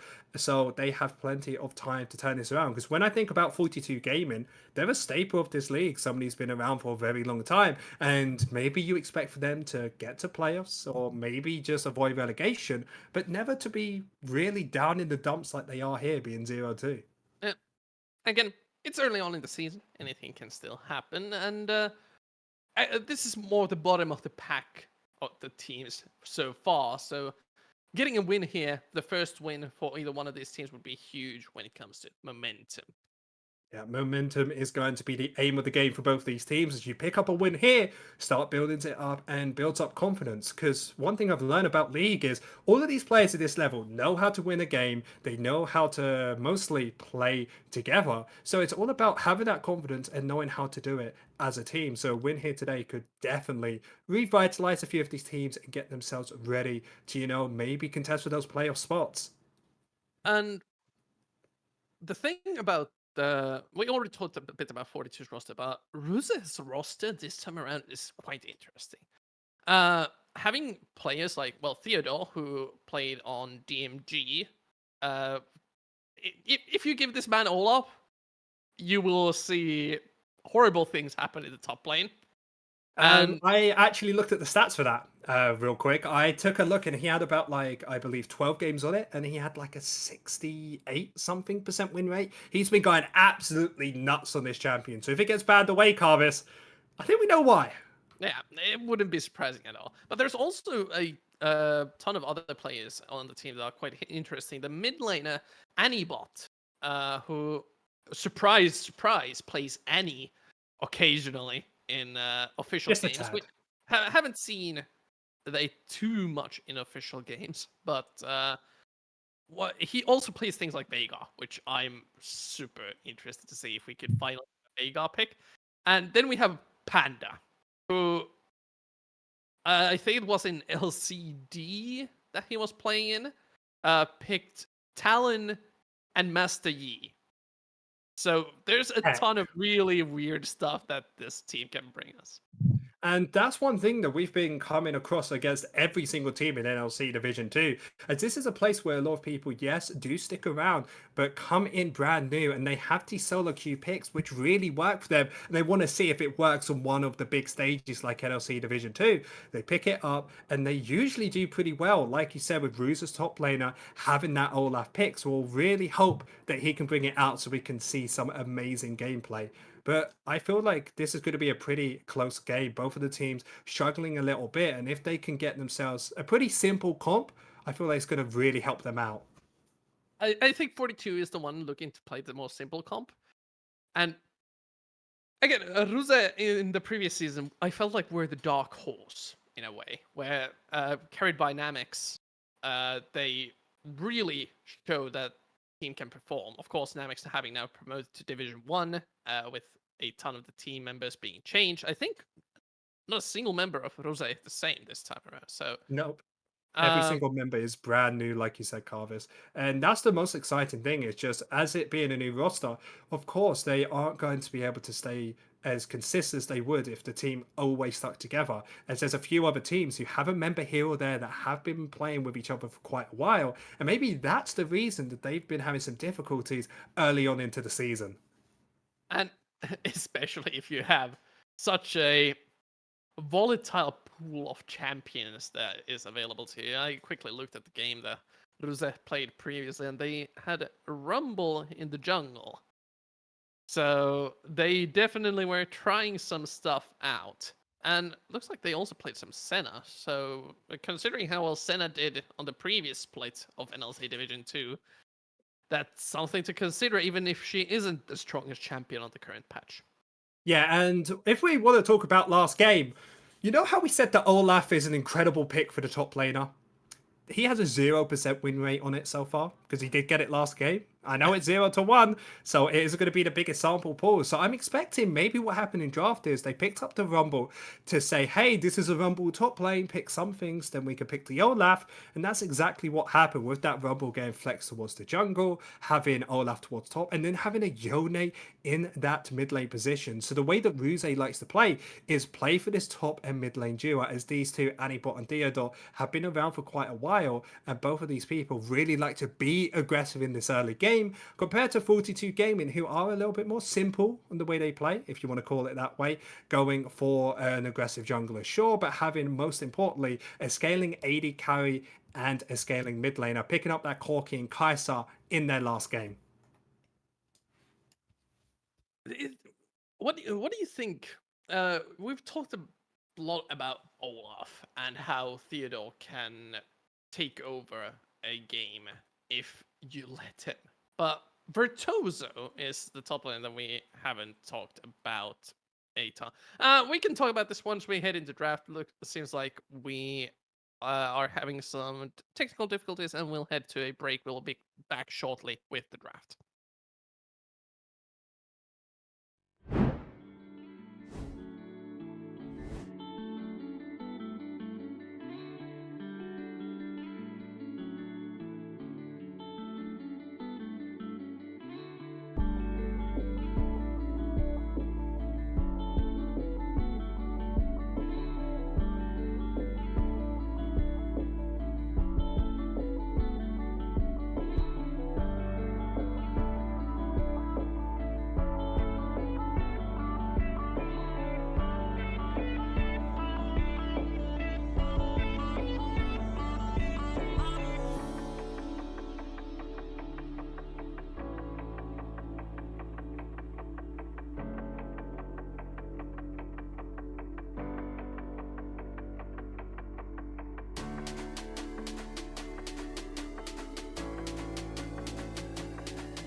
Guess who's back? Back Back again. again. NLC. Okay, we are actually ready to kick off the game and draft this time around. Due to some delays from 42, they will be losing out on their first ban. And I believe there may be a substitution as well, if the names are correct. Yeah, I'm taking a look around. 42's gaming mid laner is meant to be Influentic, but instead it will be JJ. For some reason, the mid laner was not able to come today, so JJ is going to be coming in. And because it took them a little while to get this all sorted, because it's very last minute, that is the reason why the ban is taken off the bat, and that's why the first one isn't going to be going over to 42.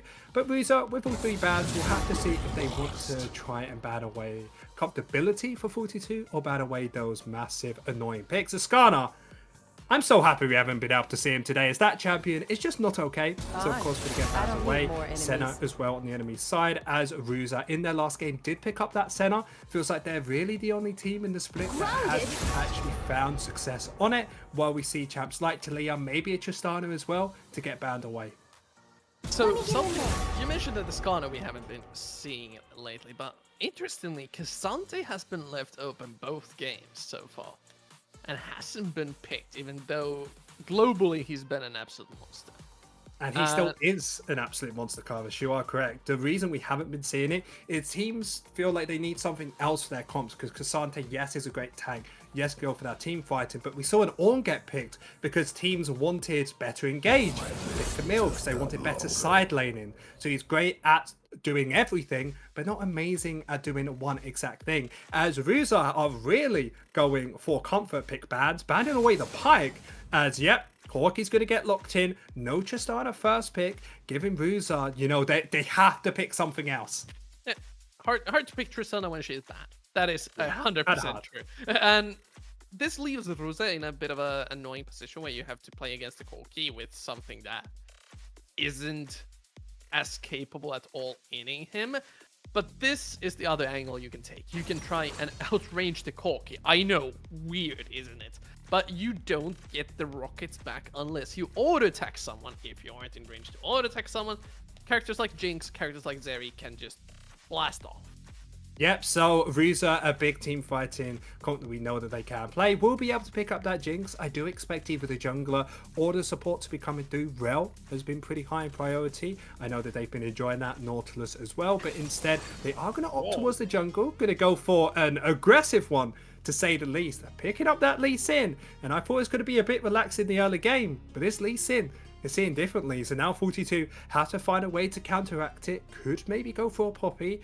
They want to try and stop it, or they can match it with something like a J4 that we know Behemoth loves to play. I'd love like an Ashe node in this rotation here though. Like Ashe has been left open and she is so good on this patch. Instead, opting for a bit more comfort, Chrissy, a huge Aphelios player for ages now in Division 2, and then picking up the jungle, they see the matchup. Sejuani does quite well into it.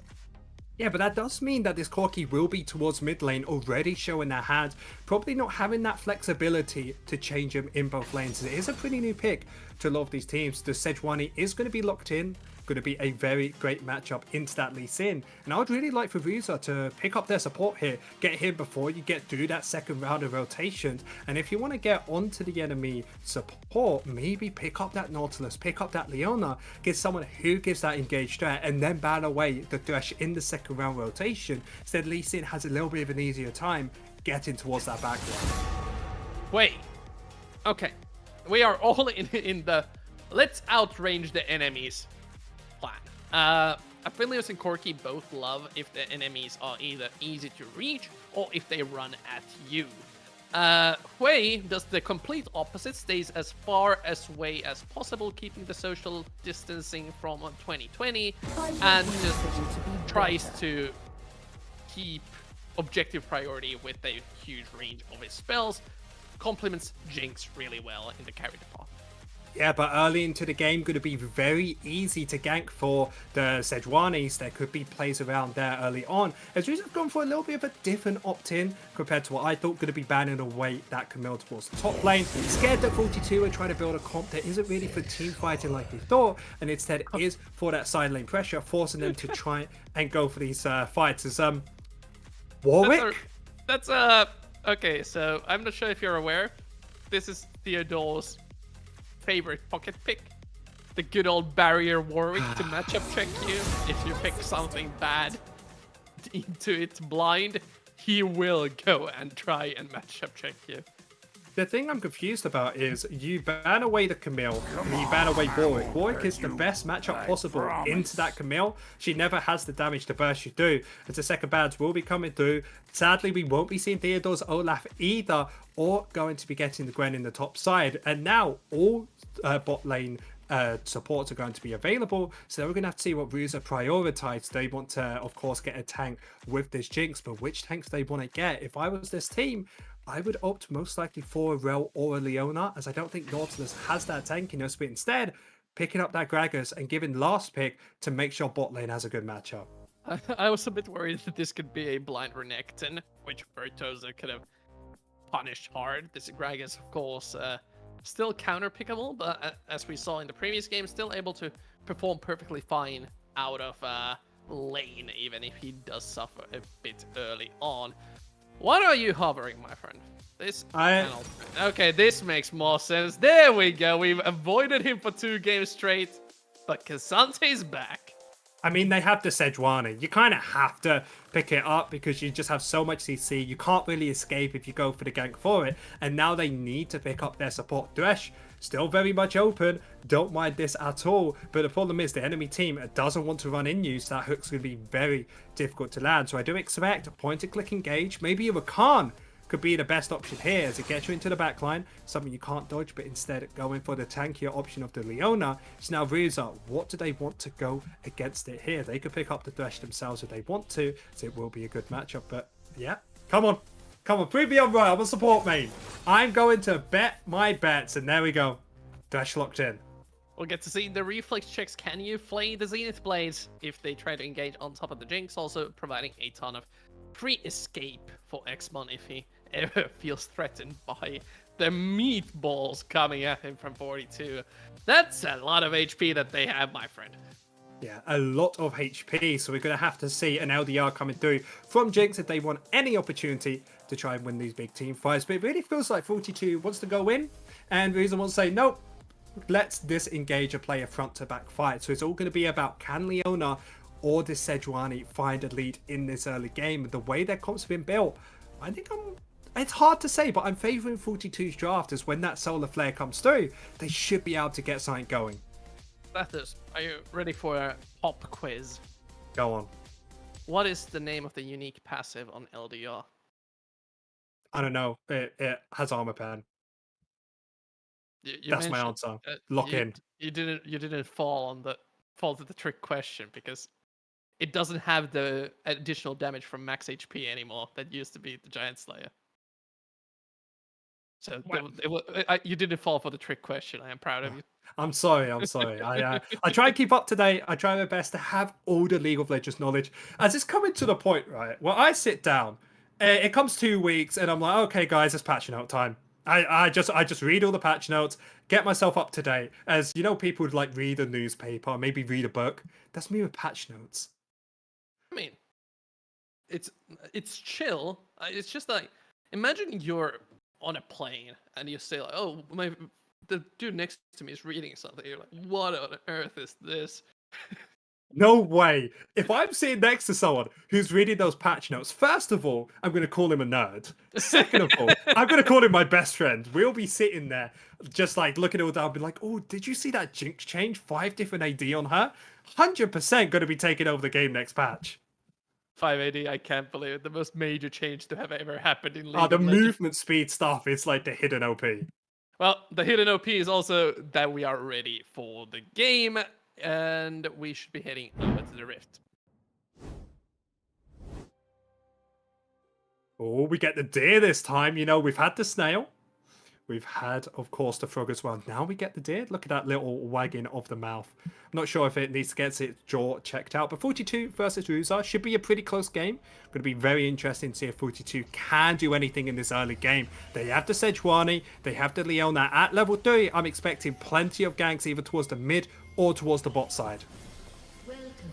And this is the first Lee Sin we've seen in a while. I don't think it's even, like, if we consider the global meta. How many Lee Sins have you seen in this AP-dominated jungle pool? We've seen Nidalee, Brand, Zyra, Lilia, Karthus.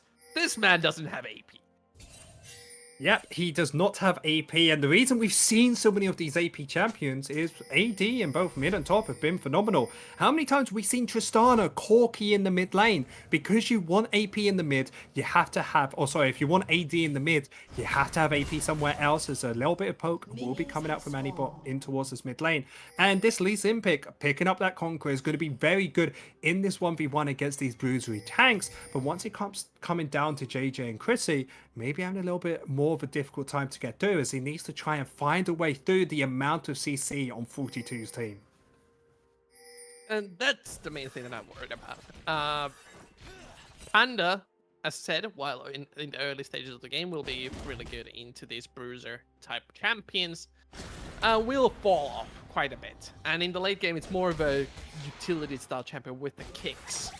And is that what Ruza really needs with their Jinx team composition we already saw once before? Look, we could always say we love a Sejuani, right? Everybody, if you can pick up a Sejuani, sure, amazing for the Jinx. But if played correctly, have utility from the Thresh, have utility from their top laner as well. And even if one kit can save them the game, or they can find the flexibility of kicking either Chrissy or JJ into the team, he can have that make and break moment. There's a reason why a lot of these Korean and Chinese players like to have it, is to have that opportunity to really carry the game on their own back. Theodore feeling quite confident, just whacking away at Virtuoso's HP pool.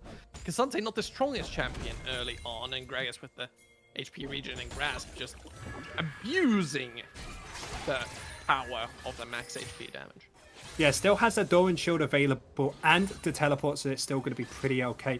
In towards the top lane, as Sejuani has gone for a quite unique clear, has gone for that 3 camp, trying to find an early gank on towards Ruza, and take a look, no ward available for them. Haven't placed any down, as they don't expect to gank this early on.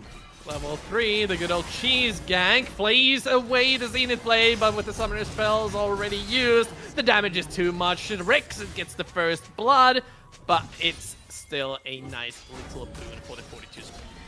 And that's just a smart play coming out from the side of 42, as they make sure that the enemy Lee Sin wanted to go for a full camp clear compared to the Sejuani. So either you ward up earlier on to allow Ruza to try and contest it, or instead you play more defensive and don't try and go for this play. But Ruza trying to kick back. Still has the flash, misses the Sonic Wave, and Balmy gets out scot-free. And even though he's behind a bit on the jungle clear tempo, not getting punished there is huge. Yeah, that was a really good play for them, but just mis-executed, because if they found that kill, would have been able to steal away one of the camps and get 2 of the Rift Scuttlers to their name. So disappointing to say the least, but the right idea, as Lee Sin needs to find a lead early on. Otherwise, this kill in the bot lane, yes, it is towards the Leona, can come back to bite you, as if you give a kill over to your support early on, allows them to be extra tanky to find those engages easier, or allows them to move around the map by getting boots quicker to help out the team. And especially a character like Leona, who's infamous for 1 versus 1ing AD carries when she hits level 6. Like, you're just farming away at the lane, and the Leona goes on, and you're like, what is she doing? And you die. I mean, that's just an AD carry as a whole. Like, if you go against the support, you know you're going to lose. Thresh versus Jinx, I'm giving it to Jinx, sure. But Leona versus Jinx, 100% Leona can take it out any day of the week. And it's just because the amount of CC they have and how AD carries have to scale into the late game. But Ruza, even with the kill going over towards the enemy, still will have priority with this Jinx. And with this Lee Sin having a ton of wards littered down towards the spot side, I do expect another gank down shortly. Theodore not respecting the minion damage, taking considerable chunks. Nice sidestep on the Q. Would have probably lost his life if he hadn't dodged it. But now with the HP pool like this, Virtuoso still has a small angle, but Theodore should be able to regen up quite well. The funny thing is, Virtuoso didn't even go for that reset. It's dead? Body slam gets him away by shoulder attack, and Virtuoso secures the solo kill. Yeah, while in the bot lane, Ruza being able to get prio in both bot and the mid lane, a bit like last game, they get themselves the dragon without any contention from the Sejuani, using the power of this Lee Sin early and with the priority as well. And remember when we said top lane, Virtuoso having a very difficult level 1 or 2, but with that Doran shield healing up so much, even gets the solo kill onto Theodore there. I think the main thing is that Theodore just did not respect the amount of damage the minions do. He had over a half HP bar advantage, but trying to freeze the wave in front of the tower and eating like 3 rotations of cast minion attacks, it just chunked him down way too low for that sort of aggressive play. Yeah, 42 looking to go for the Rift Scuttlers, should be easily able to pick these up. Got prio on mid, got prio up top. A really good roam timer coming out from the Leona as they got to push out the bot lane because the rest of Ruza were kind of a bit disjointed to them when they wanted to reset because of that dragon, meaning that this will go over without any contestation. And my difficult thing is, who is going to be using these Void Grubs when you don't have a side laner like the Camille as last game? You don't really have somebody who will have constant use of it. I mean, there's of course the I'm just gonna end the game off of one Baron take. If you get almost all 6, and it's just explosive pushing power wherever you start to move up in for Herald. You can get surprising amounts of advantage on the grubs, and the dragon, sure, while Ruza gets it, they aren't really looking to get the early dragons. They want to scale into the later stages of the game where they can play with Casante and Aphelios. It was actually a crucial war just played by Rexat there. He got to spot out the Lee Sin and make sure that gank didn't happen. But they're in a really difficult spot as bot lane. Looking for a trade, isn't actually able to find it in. But they have just set up a full freeze on Ruza. So now Chrissy needs to have his jungler come down. Otherwise this wave is a little bit messed up for them. It's a Chrissy does have the Inferno actually just rents it away. He has optimal fighting weapons if there would be a gank coming their way, but with any bot rotating over through the river, they have a rough time looking for this. Panda needs to land a Sonic Wave. Now all they need is a hook. It lands, scene is played. Won't reach Panda, but they do turn it around, getting themselves at least 1 kill. Anybot joining the fight. They get the 1-for-1 trade. I feel like Panda kind of tunnel visioned onto Chrissy there. They could have just taken Rexit. Yeah, it's completely just a misplay. You should just keep onto one of the members. Go for Rexat, kick him back into the team and leave Chrissy all on his own. Because when you have those shurikens, the closer you are, the easier it is to die. This is not the Leona going on to the AD carry, but Balmy on the Sejuani. More than capable of taking the summoner spells out of Ixnum, almost getting the kill in the process. Yeah, and that's a really big win for 42, which you get a kill back, you get to push in this wave, and even get a tower plate onto Chrissy as well. As now Panda needs to be careful. Yep, just ward pops over the wall. Valkyrie following him all the way to the Grugs, and Lee Sin definitely not as tanky as Sejuani or any other version. Jungler will just fall apart in the hands of 42.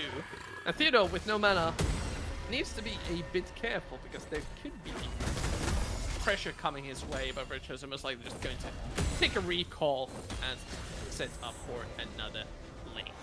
Yeah, Rexat needs to go towards the bot lane, help out his AD carry. But that was actually a really good buffer for Virtuoso, making sure that he didn't get knocked back by the cast from Theodore. As this game has really felt like Ruza has had the right ideas of going bot lane, but constantly has the mis-execution, because with this Thresh having flash available now, just expect Lantern, Lee Sin comes with, then you kick them back into the team. But every time they've looked for the play, 42 has found an easy way to escape. And now, with that going like that, there's a 2,000 gold lead for 42. And with all this pressure bot lane, what do they have to show for it, as Chrissy even has the gold lead and set up a freeze?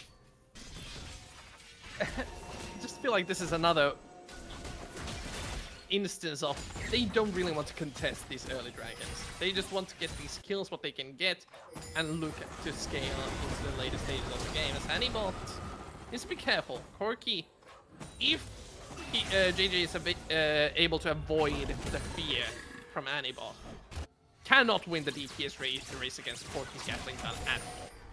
Yeah, completely correct about that. But Anibot needs to keep contesting like this to help with priority in lane, as Corky with that Phage in hand is going to be pretty quick at clearing this out. And Dragon spawn in next 10 seconds. We know that Ruza want to try and contest this with Lee Sin down bot side, so going to try and push this out as fast as possible, as it's just going to be that trade of 6 Void Grubs for that second Dragon. JJ will be helping Bonnie take these.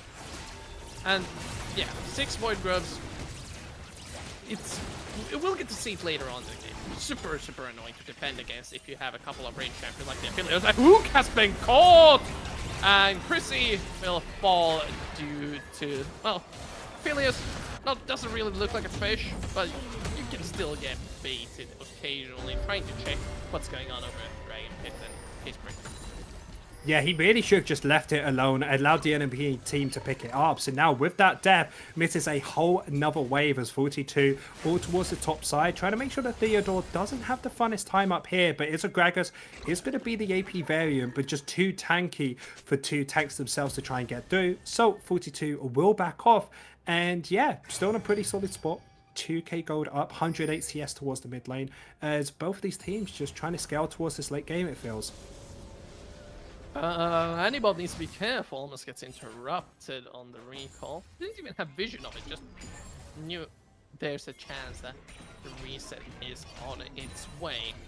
And we're back to the no objectives on the map, nose digging phase, where both of the teams are trying to look for any sort of overextensions and picks they find. But with Chrissy and Rexit being this strong, it's a bit difficult.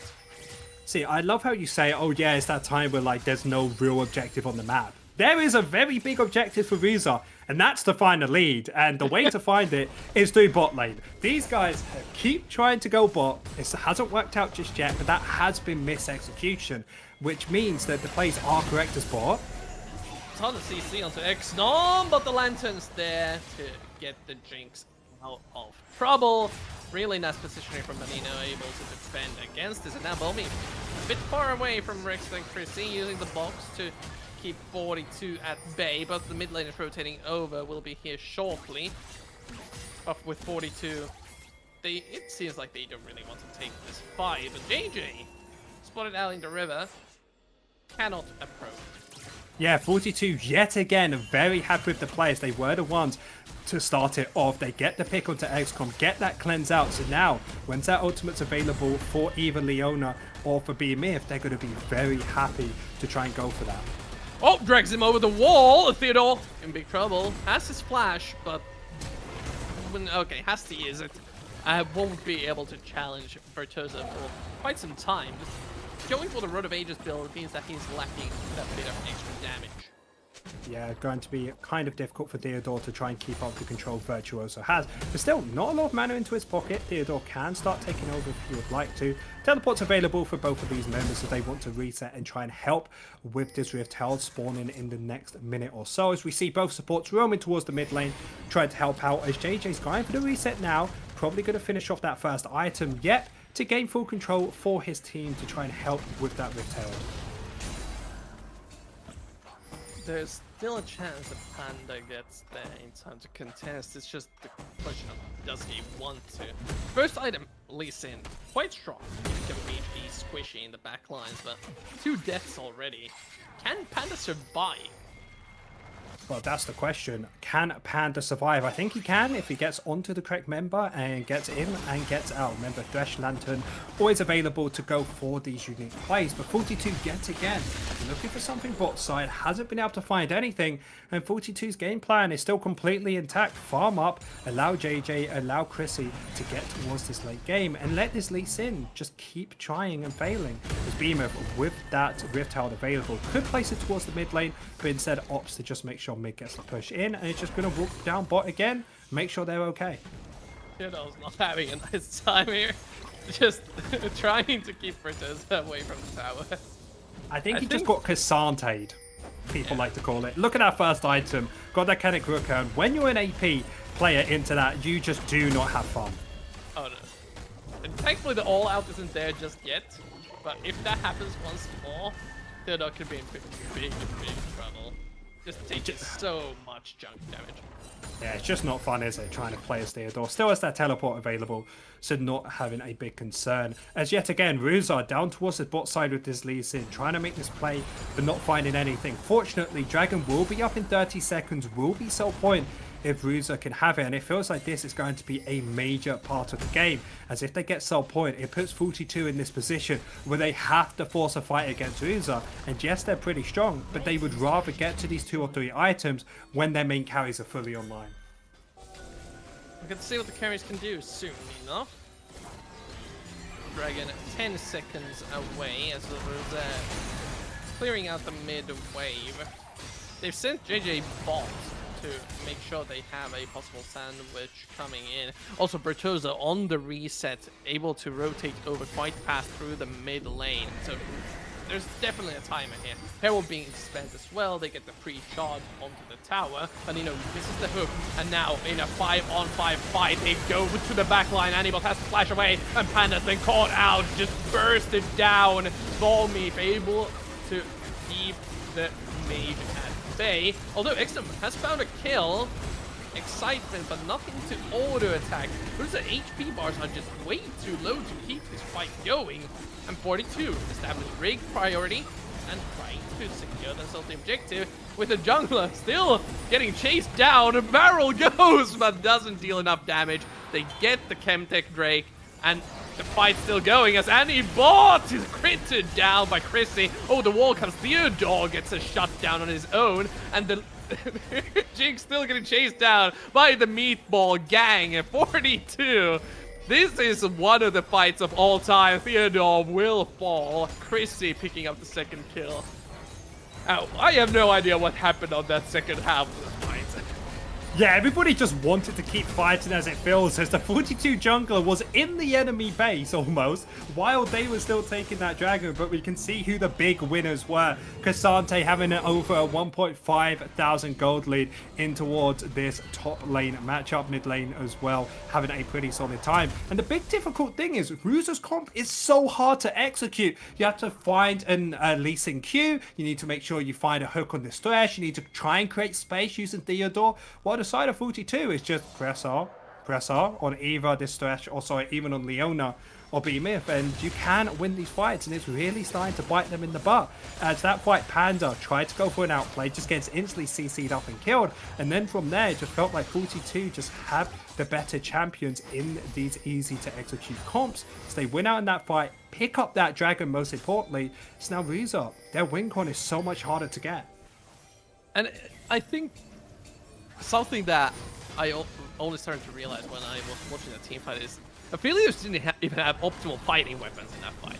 He had Gravitum and something else, but the root gun surprisingly gave a ton of CC and agency for 42 to pick the fights and get some picks of their own. He had Leona and Sejuani in front of him and he ulted. He didn't need to do more. Those two champions just absolutely carried in that front lane skirmish. As JJ on the side lane going to be able to pick up one of these dragons. Really good play by him in this whole game to be able to support his team by roaming first whenever Anibot wanted to do sight, trying to find that prio in the mid lane for them. As if Anibot had prio and been able to do something towards bot lane, I feel like this game could have been very different, especially with Baron spawn in the next 50 seconds. 42, very strong position, but no flash on JJ. Not sure what happened, but did just have to expend it. Probably trying to kill Anibot on the side. I really think it was a mistake. Well, Theodore getting CC'd up, all out available for Bertoza, but doesn't want to commit underneath the tower just yet. But main tank of Rosa losing quite a bit of his HP. You don't want to take that hook. I know you want to. I know, as a Thresh player, I sometimes had the feeling like that was a pretty good hook. I'm gonna follow it up, but not this time around. Still just zoning them out. But 42 threatening to dive. Rex and Bommy's perfect positioning from them to commit to this. But now Anibal and Theodore reaching the fight. Ultimate down, or Thresh already gone. Solo play onto the Jinx, will be attacking anytime soon. Exnum will fall the all out. Double kill for Chrissy. JJ shielded up. And Ruze, no chance in that fight.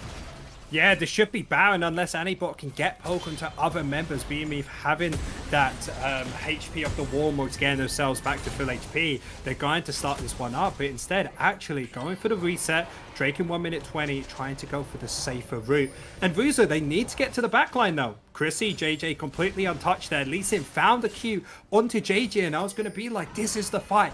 They've got it. But still, look at Panda. The ultimate's still available. They still haven't been able to find that clutch thing of Beninu and Panda playing together.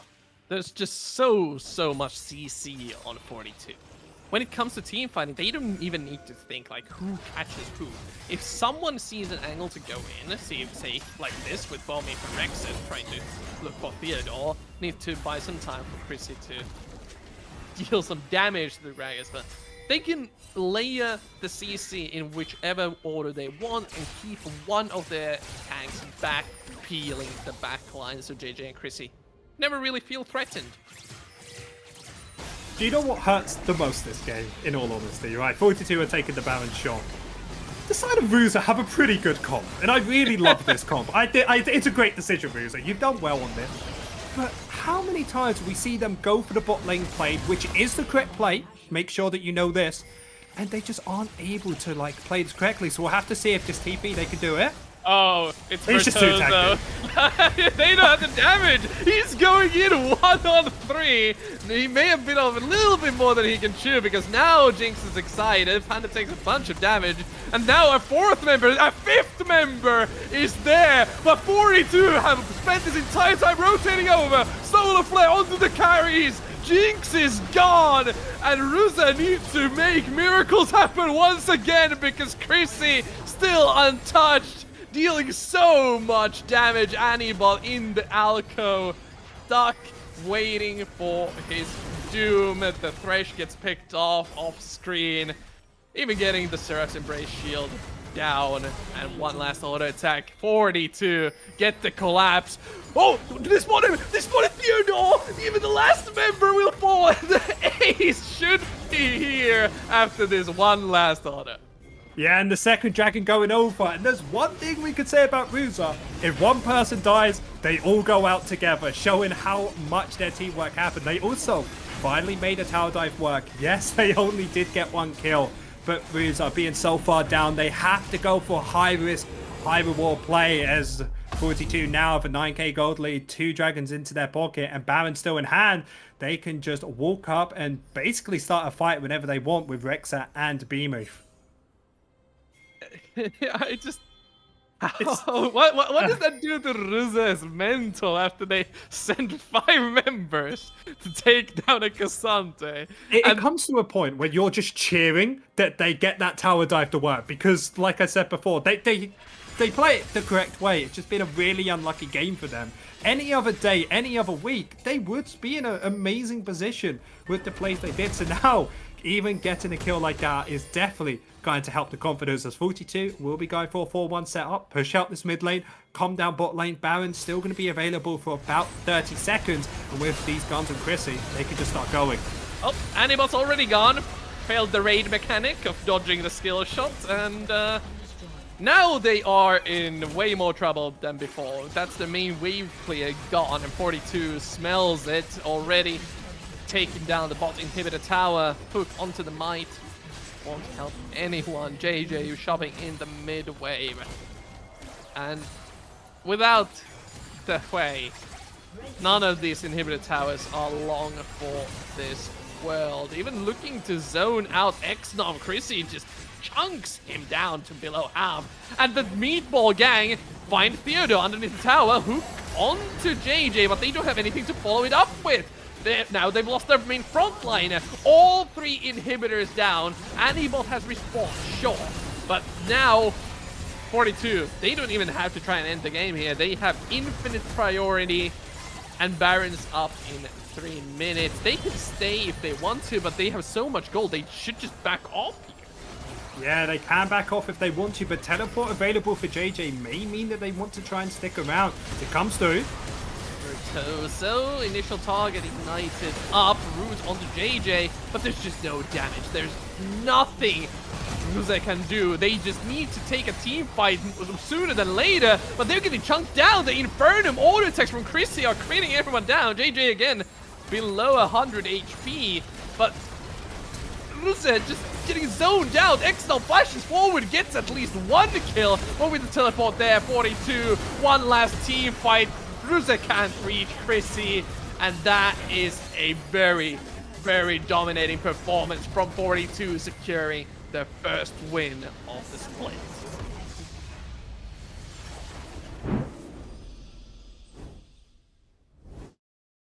Big confidence lead, huh? Picking up a win like that. As I'm still defending Ruzo, right? They any other day would have done so much better here, but still that takes nothing away from what 42 did accomplish, especially their bot lane where they were able to soak up so much pressure with their top laner Virtuoso winning out in the 1v1, having your Corki as well roaming down. It felt like the full team were on the same page, understood what to do, and especially around that third dragon fight, I felt like every time since then it started to crumble apart for Ruza. It just feels like, sure, It's a go next. they had comfort in Ruse's composition, but when it comes to just raw champions, like quality wise, it feels like 42 came out ahead in that department where they just kind of ran them over. Execution wise, add both of them together, sure, both champs are on the same level. If they can't execute it, one's very clearly better than the other, right? And I feel like with them not pairing as well together, it reminded me a lot of a solo queue game I had recently where I was playing Alistar with Talia, where every single time when all I had to do was headbutt Pulverize, I would just headbutt, and then Talia would just jump on afterwards, and I just have to sit there with like my hands up, and like, my bad. And I felt like this game is really what Ruza had, was just our bad, sorry guys, we'll get him next time. Yeah, and surely they will. Do we have information on the interview? I'm waiting for. Regardless, 42 just. I think the main thing to pick up here is that sometimes comfort is better. Where Chrissy picking up the Aphelios instead of a meta AD carry, say the Ashe, that I was really expecting this time around. And okay, so what we'll do is we head to a break. We'll see if we have an interview. And yeah, someone will show up to an interview probably. We'll go to a break.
One last time for the hurrah. We are joined by Bertozo, the top Hello. laner of 42. Welcome. I think this is the first time I cast a 42 win in quite some time.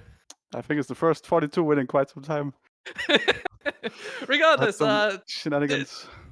this looked very confident for you guys. Even though you've been 0-2 down for this split, it looked like you may have finally found your style. How was the mental for the team? I mean, okay, so far we had 2 games where we had to play with subs. Our first game we had to play with 2 subs, including our coach, and we lost bans in both two games.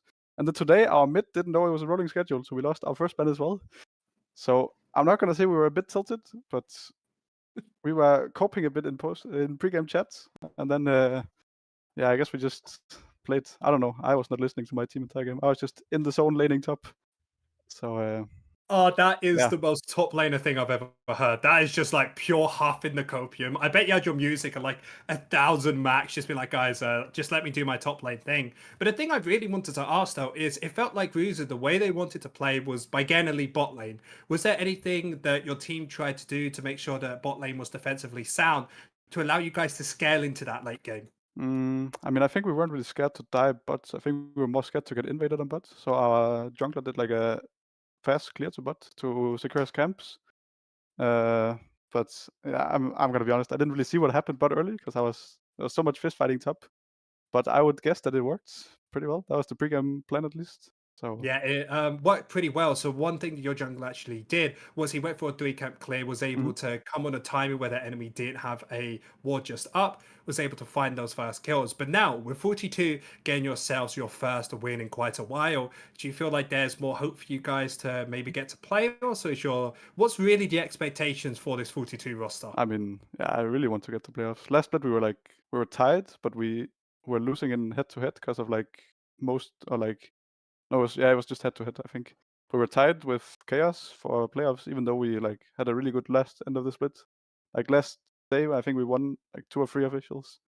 So we were kind of feeling it then, and then we kept most of the roster. So yeah, I kind of just want to win now. Now we got our mid actually got to play now. He didn't get to play last 2 officials because we signed him up too late. So now we actually have full roster, and now we can actually start improving. And I feel like today's game was pretty clean. So far so good with new roster, I guess. Yeah, it looked really clean, and I think the style fits you. However, I've been casting your games for quite some time now here in NLC Division 2. You've been historically a very tank-heavy top laner, let's say that. You've been stuck on the Cassante. Yeah, you can just call me a Gragas. Cassandra merchant. That's fine. But Such an OP champ. I remember seeing you on Smolder, for example. Oh yeah, that was a it good one. was. That was a It fun was. one. It was a really fun one. Just as a question to you, will we see some more of Virtuoso specials? Like, are I we mean, gonna see some more I am spice? cooking some stuff right now. That's all I Okay. will say. Okay. Whether it will stay in solo queue or if I'm allowed to play it for my coach, we will see. Until then, I will keep playing Cassandra, I guess. It was a nice game of Cassante, and we hope to see plenty of more of those. Thank you so much for joining us for the interview, and we Thank will you. go to close things out. Thank you, Zapdos, so much for joining me for today's Thursday's games of NLC Division 2. It's been an absolute pleasure. Been good. Yeah, it's Any- been a good time. Any shout outs you want to throw out? No, not really. Hey guys, if you like competitive league and you want to watch videos on it, I do make YouTube videos on them. I do anything along that side except for that. I don't know. Big up NLC. Appreciate you being or letting me be here, especially when I came in like last second. So it's a good time to cast me with NLC. Well, with that, we will be signing off. We still have 3 more games to go tomorrow. I think it's about the same time or an hour later. Can't remember the start time exactly, but you will be joined by JReal and Bloxer then. This has been it for us. Thank you for joining us, and goodbye for now.